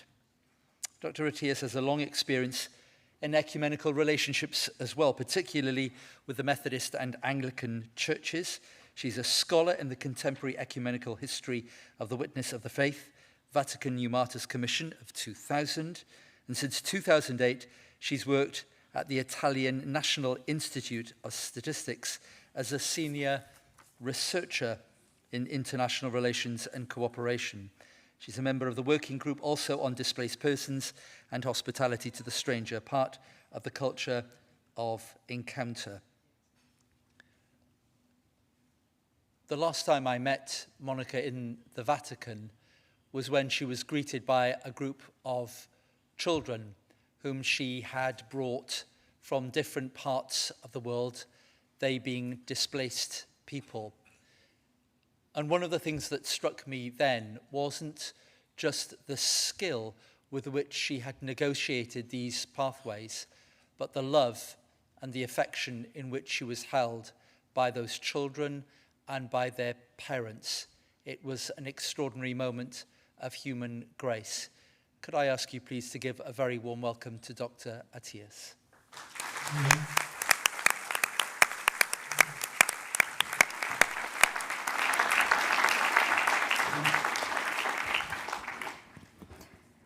Thank you very much for this very warm welcome, and I hope you will apologize my strong Italian accent. Anyway, the title of my presentation is Living the Gospel from the World Peripheries. So it's an honor for me to participate in this meeting in the framework of the Church of Wales governing body, and to bring the testimony of the community of Sant'Egidio. Not my personal testimony, but the testimony of a community. And I sincerely thank Archbishop Andrew, who is a dear friend, though our friendship is relatively recent, because we met 2 years ago. Not even, 3 years ago, sorry. But we have many other friends in the Church of Wales, Bishop Gregory, and occasionally others of you. So, in this time marked by wars, division, widespread isolation, and absence of dialogue, our gathering here today is a true witness of unity, and it shows how we can be an instrument for unity for all peoples. The community of Sant'Egidio was founded in 1968 in a time of upheaval and hope by a group of lay students who chose to live the gospel together in community rather than individually as heroes or saints, which we are not. We are very, very ordinary people. They chose daily common prayer as their most important appointment in the day, in the evening. They chose to view the world not from a privileged standpoint, but from the perspective of the people living at the periphery of the world. And we chose to foster dialogue among conflicting parties. So, in the end, we chose to have the poor not as beneficiaries of our social services, but as friends. And I would say that the key word for Sant'Egidio is friendship. Friendship with the poor, friendship with anyone who is like us or different. So, today, Sant'Egidio members, from the beginning, beside their profession or job, I'm a researcher, Emanuela and Luisa, who are at the back, they belong to the London community. One is a data analyst, we were talking before, the other is a researcher. So we are normal people who have their life, their paid job, yet we try to make room in our life for those who are underprivileged. And I think that this fact of not being paid by the church, but to choose to serve, has been a turning point in our lives. And it saved us from the ideological drift of these last decades. So we are joyful to be Christian, and we are proud of being a community of lay people, lay-led community. This doesn't mean that priests are not part of the community, but we are very proud that we were born from the laity. So we live in our houses like anyone else, and this is very important because maybe the word community can make you think about a residential community where we live all together. No. In fact, we are 70,000 people in many countries of the world, in all the continents except Oceania. So you can imagine it's impossible to live together. And we have always felt that the service to the poor and prayer are just one thing, that faith must be rooted in history.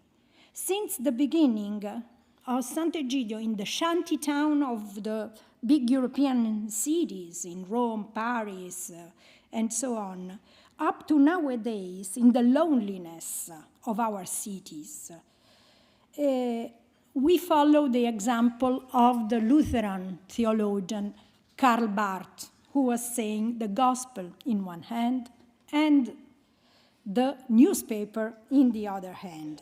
So there is an appointment, a date of the church with history that we cannot escape.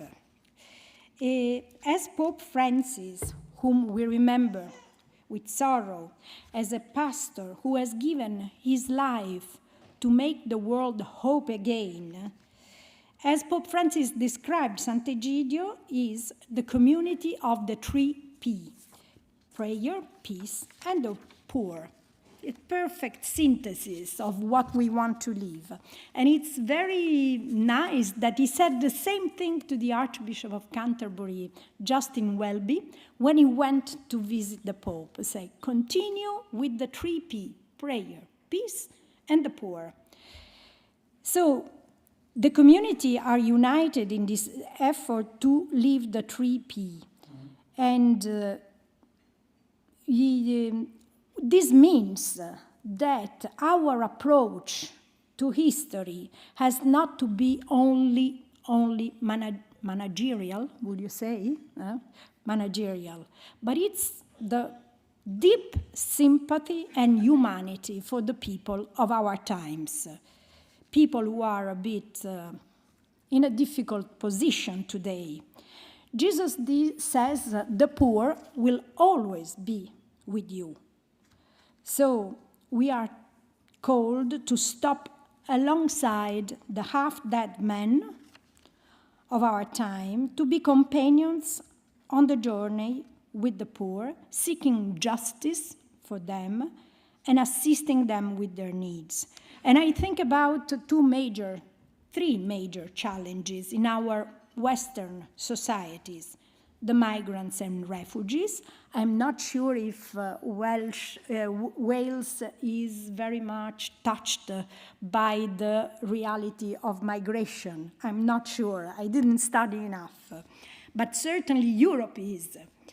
The homeless who lose their dignity and they live at the borders of our society, and of course the elderly, increasingly numerous because of the child rate decrease, often forgotten and isolated, awaiting for a friendly friendship from our youth.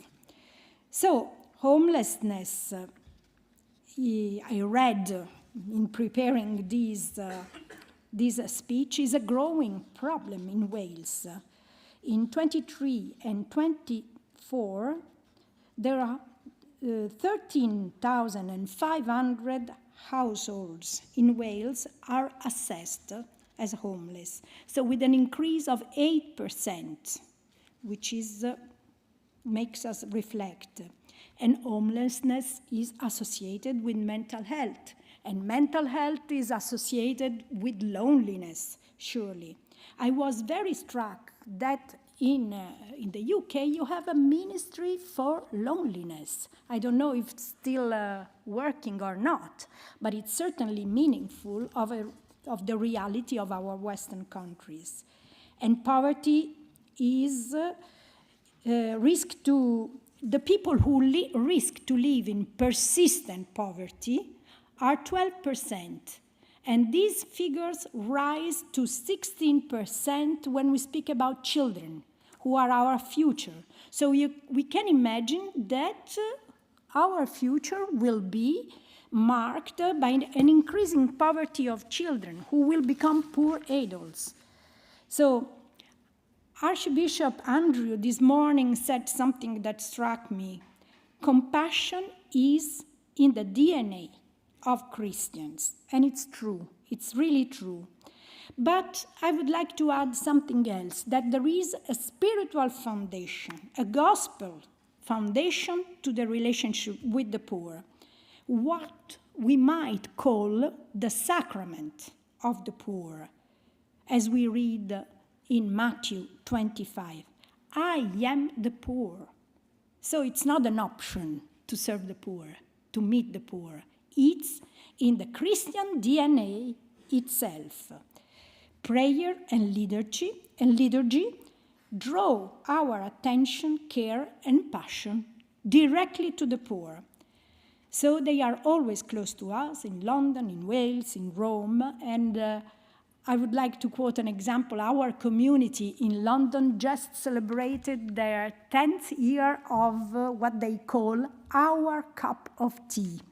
Our cup of tea is a big dinner, actually not only a cup of tea, but a wonderful meal offered monthly to the poor. But this is just a beginning of a relationship that is not just once a month. We become friends with them. They are our cup of tea in a world that is not really on the same line. So, not professional assistance, but friendship. So, these statistics that I quoted before tells us how the church can address the problem of loneliness and poverty. I personally think that the creation of communities of young people who serve the poor and pray together, not distinguishing the charitable organization from the prayer group, but people who link their prayer life to the service of the poor, can be a way for our young people, and not only for the young people, but also for the people who are far from the church, to rediscover the gospel, not the church. Let's start from the gospel. As the Archbishop was saying, to become more grounded and more creative. And I stress the word creative, because we have to imagine something that it's not visible yet, with a lot of hope. So with the ongoing wars in Ukraine, in Gaza, in Sudan, and beyond, we face challenges unseen since World War II. But we have the temptation to look inward, to look inside the church, and not to open our eyes to the world beyond our borders. But peace is a Christian task, and this is the third pillar that Pope Francis was mentioning. So, you remember in 1986, for the first time, John Paul II called this big meeting in Assisi. in a time of great optimism. It was a time of great optimism. 3 years later, the Berlin Wall collapsed, and the Iron Curtain, as Churchill defined it, was broken. So a time of great expectation. And peace lasted for a few decades. But now, after 4 years, from 1986, the enthusiasm for dialogue has waned. I don't know if Bishop Gregory, who has been a long time in this ministry of ecumenism and international, agree, but the passion for ecumenism, the passion of encounter, has decreased. So we see a resurgence of war as a mean to resolve the conflicts. Think about the UN. UN are capable to tackle the wars? No. Unfortunately, it's economy that rules today. And the great ideals have faded. So still we remain convinced that interreligious encounter must continue. So from 1986 up to now, every single year, we organize an international encounter of prayer for peace with all the religions. And this was what Archbishop Andrew was mentioning, his participation in Paris last year. And he could touch with his hands how these meetings are not just for theologians. We go down in the streets. We had a wonderful prayer in front of Notre Dame with many thousand people, many students who came to listen to the conferences and ask questions to the leaders. What are you doing for peace?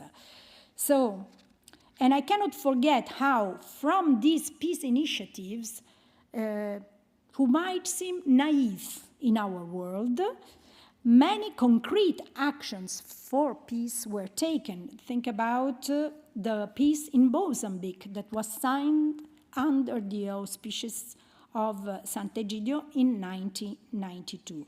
So when I hear about skepticism, about the effectiveness, let's say, of dialogue, I ask, yes, maybe, but what would the world be like without this, without prayer, without fraternity, without dialogue? Think about the joint declaration in 2019 of human fraternity between the Grand Imam of Al-Azhar University and Pope Francis. Who could imagine this in 2001? The clash of civilization. So now I would like to speak a little bit, not long, because I presume that you are all tired. And maybe there is a time for questions after. That we are shifting from a world of the word we, us, to a world, the present society, that stresses the word I, me, always me. I am at the center of the world. So, I don't know if you have heard about the Russian theologian Pavel Florensky. He understood that there are times that he called the rapids of history, when the river has currents, strong currents. And we live in this rapid acceleration. This morning we heard about IA. This is very rapid. It's something that we were not confronting before. But in such times, Christians have to keep the inspiration that the word of God is a lamp for our steps. Psalm 119. Whereas the rest of the society says to our people, save yourself, don't think about the others. Come down from the cross, save yourself. So self-centeredness, whether personal, national, or religious, is at the root of every conflict. And the late Archbishop Anastasios of Albania, an Orthodox friend was a great theologian, said very sharply, the opposite of peace is not war. The opposite of peace is selfishness. And I think this is profoundly true. So war, even though we don't realize because we will feel safe in our little cozy world, reaches our society. So no country is an island. Nationalism, populism, loneliness, and fear dominate also in our society. Think about the elections in Europe. It's a nightmare what is going to happen. So we are witnessing to the triumph of emotion over reason. People don't reason anymore. They react with anxiety, fear, emotions. So the people of today are disoriented, taken between globalization, diversity, and our little identity. Identity is so much important. And I heard how much important it is for Wales. I'm discovering the Welsh society. I'm fascinated. But we are attracted, we are tempted by a little safe local life when we don't see the bigger picture. We become like sleepwalkers, would you say that? So people who live without really understanding what's going on or without wanting to see what's going on around them. Think about the perception of migrants and refugees in our society. So really dominated by fear and not by rationality. So Europe becomes a fortress. I read that at least 391 people died crossing between UK and France between 1999 and 2024. A tragedy. And these are women, children, people in seek of refuge, not only migrants. And the Mediterranean. We have figures that are unbelievable. So that's why Sant'Egidio, together with the Protestant Federation in Italy, has created a program, an ecumenical program, to rescue people in the countries where they are, avoiding the deaths in the sea. So I was just recently in Pakistan to prepare a trip for 200 Afghan refugees who are waiting to go to Europe. And then the Syrians and many other, the Sudanese, the Somali, who reached almost 88,000 people reached Europe through this program, which is a self-financed program. So, having said this, what is the future? As Pope Francis put it, we have to perform a revolution of tenderness. So this is what is expected from Christians, to sow peace around us at local level, at international level. We are called in our parishes, in our churches and dioceses, to be tailors, repairing the torn fabric of our society. You know, the Jews call this tikkun olam, which means the believers are there to heal a fractured world.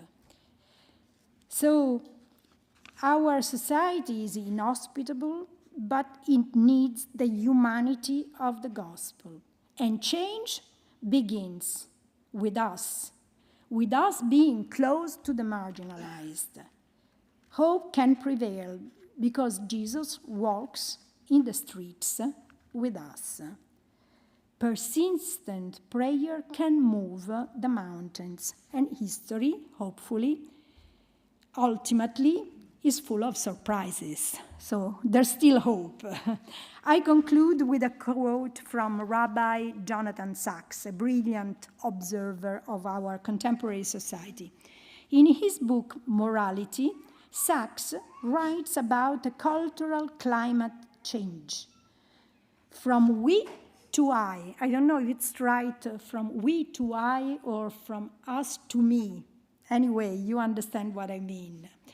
This is not moralism, saying, oh, we are all selfish. It is stark reality. If we see the society today, it's a society of I, one beside the other. So, cultural climate change is different from environmental change, which is absolutely important, but it's a derivation of this. Culture is more local. Let's start from local to make a difference. All we need is to change ourselves first. And this is the wisdom of Sant'Egidio. Sant'Egidio would not be Sant'Egidio if it was not a process of everyone to change themselves.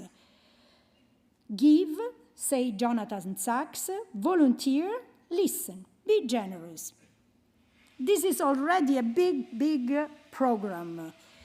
Doing any of these things makes an immediate difference, and we don't have to wait for the world to change in order to change our lives. Thank you.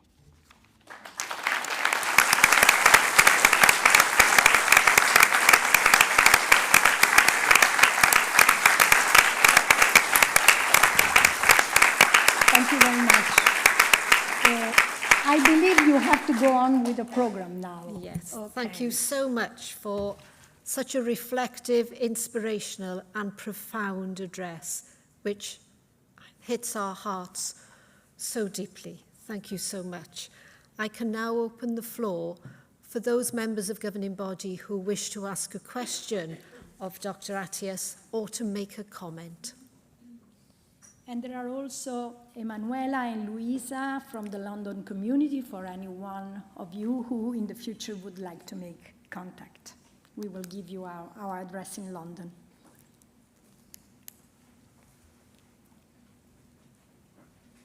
Thank you. Please come to the front. Andrew Lightban, elected cleric, Monmouth Diocese, Your Grace. Thank you so much for what you had to say.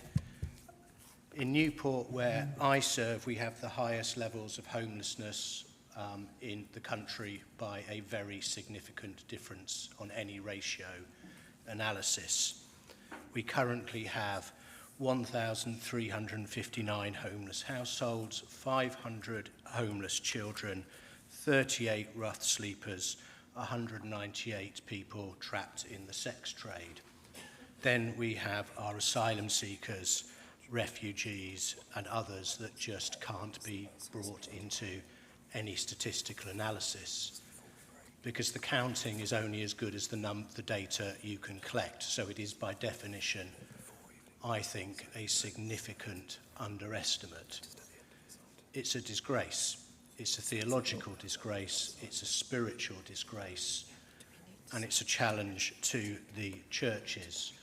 We're very lucky in Newport, fortunate to have the backing of the Royal Foundation to try and do something about it.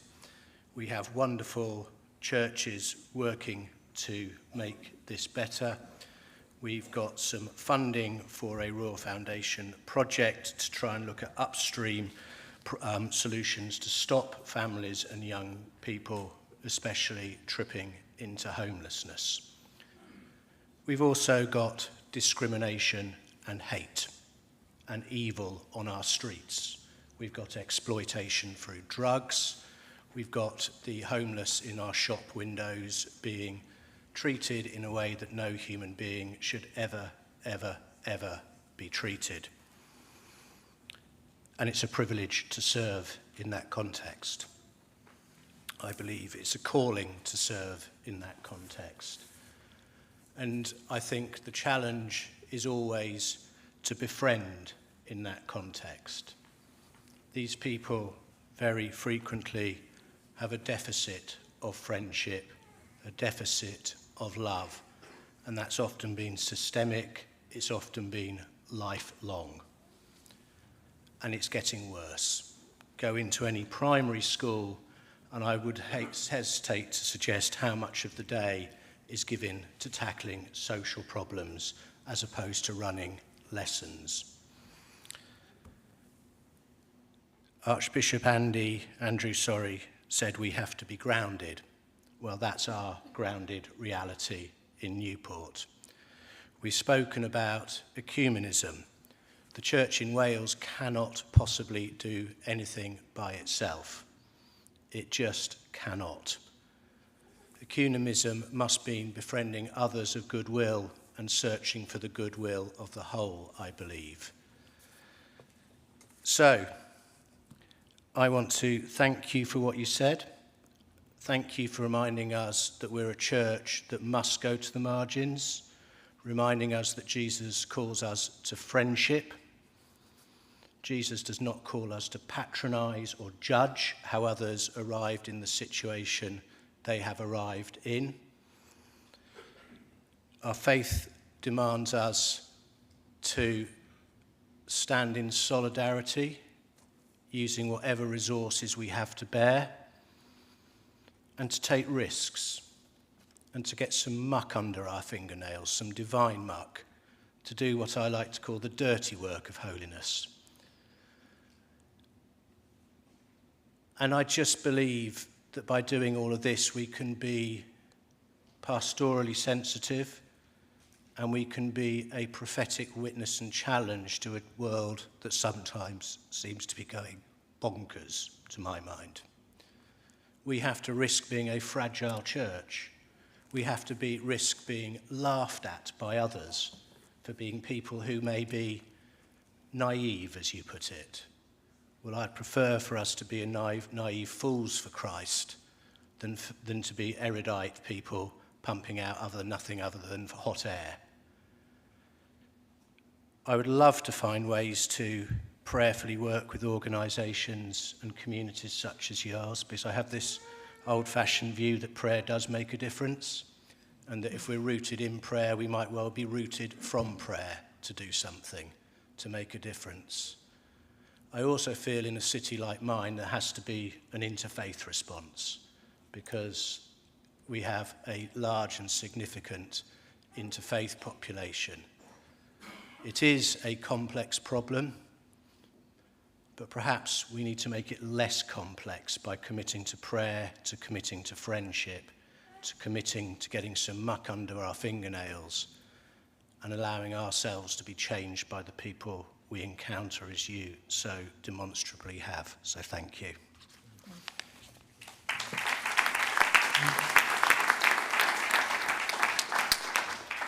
Well, grazie mille, Monica. Io sono ispirato con la discorso. Grazie. I mean, it was just wonderful to hear you and to be with you. My experience personally, I'm Dominic Cordell, by the way, St. Asaph. From my experience, the real transforming stuff happens one-to-one when you look someone in the eye and you stop seeing the poor as a problem to be solved, but a reality. I wonder when you come to respond to these, whether you could tell us what you would want the church to do differently, how you would like us to change to place peace and the poor and prayer at our heart. But grazie. I'm not sure we have time. Yes, we have one more. Yes, we have plenty of time. Apologies, third time already. Richard Wood, elected Bangor. Dr. Monica, thank you so much. You spoke powerfully throughout, but something at the very beginning grabbed me, and I think it grabbed a number of us, about the role of friendship. And you also spoke of compassion. And I remember that I've, in my head, made a journey from how we so often understand compassion as feeling sorry for, to what it really means, which is to suffer along with someone, to join someone in their suffering. And I think friendship is key to that. But I know for myself, a number of times I have failed to make that friendship journey. And I doubt I'm alone in that. And I expect as a community of the Church in Wales, there are some shining lights amongst us of people who do. But it's something we find difficult as well. is there anything that you've witnessed, experienced, seen in others in what you've done that can help us make that journey of friendship from not just feeling sorry for people to joining them in their suffering? Thank you. Thank you. Briefly, I will try to respond to both remarks. What to do? For me, it is important that whatever step we take it as a group, as a community. I remember the first time when I went to the outskirts of Rome, and the outskirts of Rome were really third world city at the time, in the late 60s, in the 70s, sorry, I'm not that old. I went to see a school, a tutoring project for underprivileged children, and one of the children broke my glasses, and I said to myself, I will never go again. But then, the fact that we are going together as a group, as a community, gave me the strength to continue, because alone we are nothing, nothing. There are very few heroes. And so it's a proposal for ordinary people, not for heroes. Although we try to make a commitment. We have no vows, no promises, but we are consistent. I mean, when you meet poor people, they wait for you. You cannot just consider that an experience and then bye-bye. So it's a commitment. But I think that it gives a lot of joy, as you know. And we can consider ourselves a joyful community in the spirit of Francis of Assisi. Not to take ourselves too seriously, not too seriously. This is a secret. To accept to be ordinary people, and prayer can help us. Every evening when we sit in front of God, we are aware that we have not changed the world, but we ask the Lord to do what we cannot do. So I have no advice. I'm sure there are plenty of experiences with the poor in your wonderful land of Wales. But certainly what I would say is don't hand over to professionals charity. Let's start ourselves, even if we do things not exactly properly, it doesn't matter. Because in Italy, as well in France, as well in the UK, I know many experiences in the church in the UK who started with a very strong sense of the poor, and then they handed over to professionals because they are better. Maybe these professional people are not Christian, so they give another approach to this work to the poor. So this morning we will say, be more professional on one side, because we have to study, we have to learn, we have to be always better. When we speak about statistics, statistics are very important to understand our society and so on. But at the same time, I would say, if this proposal must be for everyone, let's be less professional. Let's offer this opportunity to many young people in our churches, in our parishes, wherever we have, and also outside the church. I would say that in the London community, the majority of the people don't come from parish. They come from very secularized environment, and they discover Jesus for the first time through the relationship with the poor. This is the best way in today's society in which people don't know even the Our Father. I'm at least in Italy. I don't know about England. So let's bring them to the poor, and they will rediscover the true essence of Jesus. So that's the only humble remark that I can do. Thank you.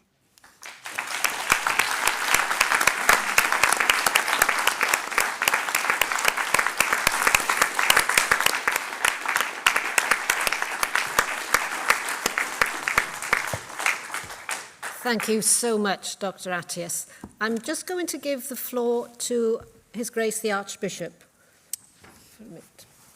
Colleagues, tomorrow I will need to say some farewells on our behalf to a number of people, but there are some who won't be with us tomorrow whose contribution to the life of Wales and to the churches in Wales has been significant.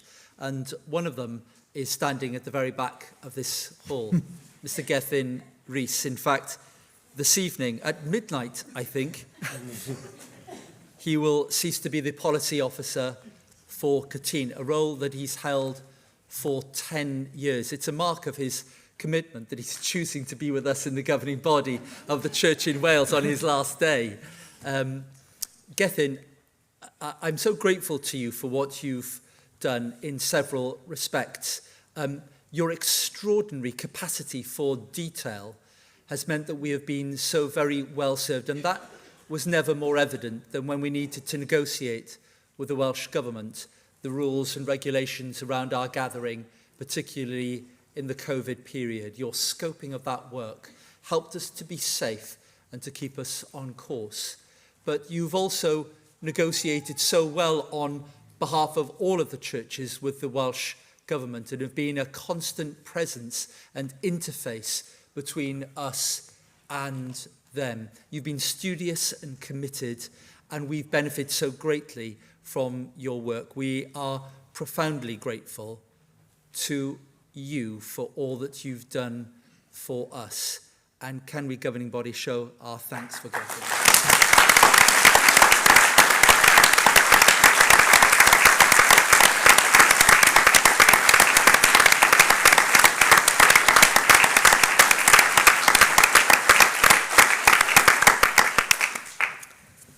Thank you so much. That is the end of the business section of the governing body for today. We are going to convene at St Paul's Church, Craigydon, where the Archbishop has invited Miss Moira Randall to lead the governing body in evening prayer. And the Venerable Dr. Hayley Matthews will preach. After evening prayer, dinner will be taken at the Imperial Hotel at 7:15. And the business of the governing body will resume at 9:15 tomorrow, here, with prayers and Bible study led by the Venerable Rod Green. We will then, following that, address agenda item 10, which is the report of the governing body, of the representative body. So have a good evening. All the best.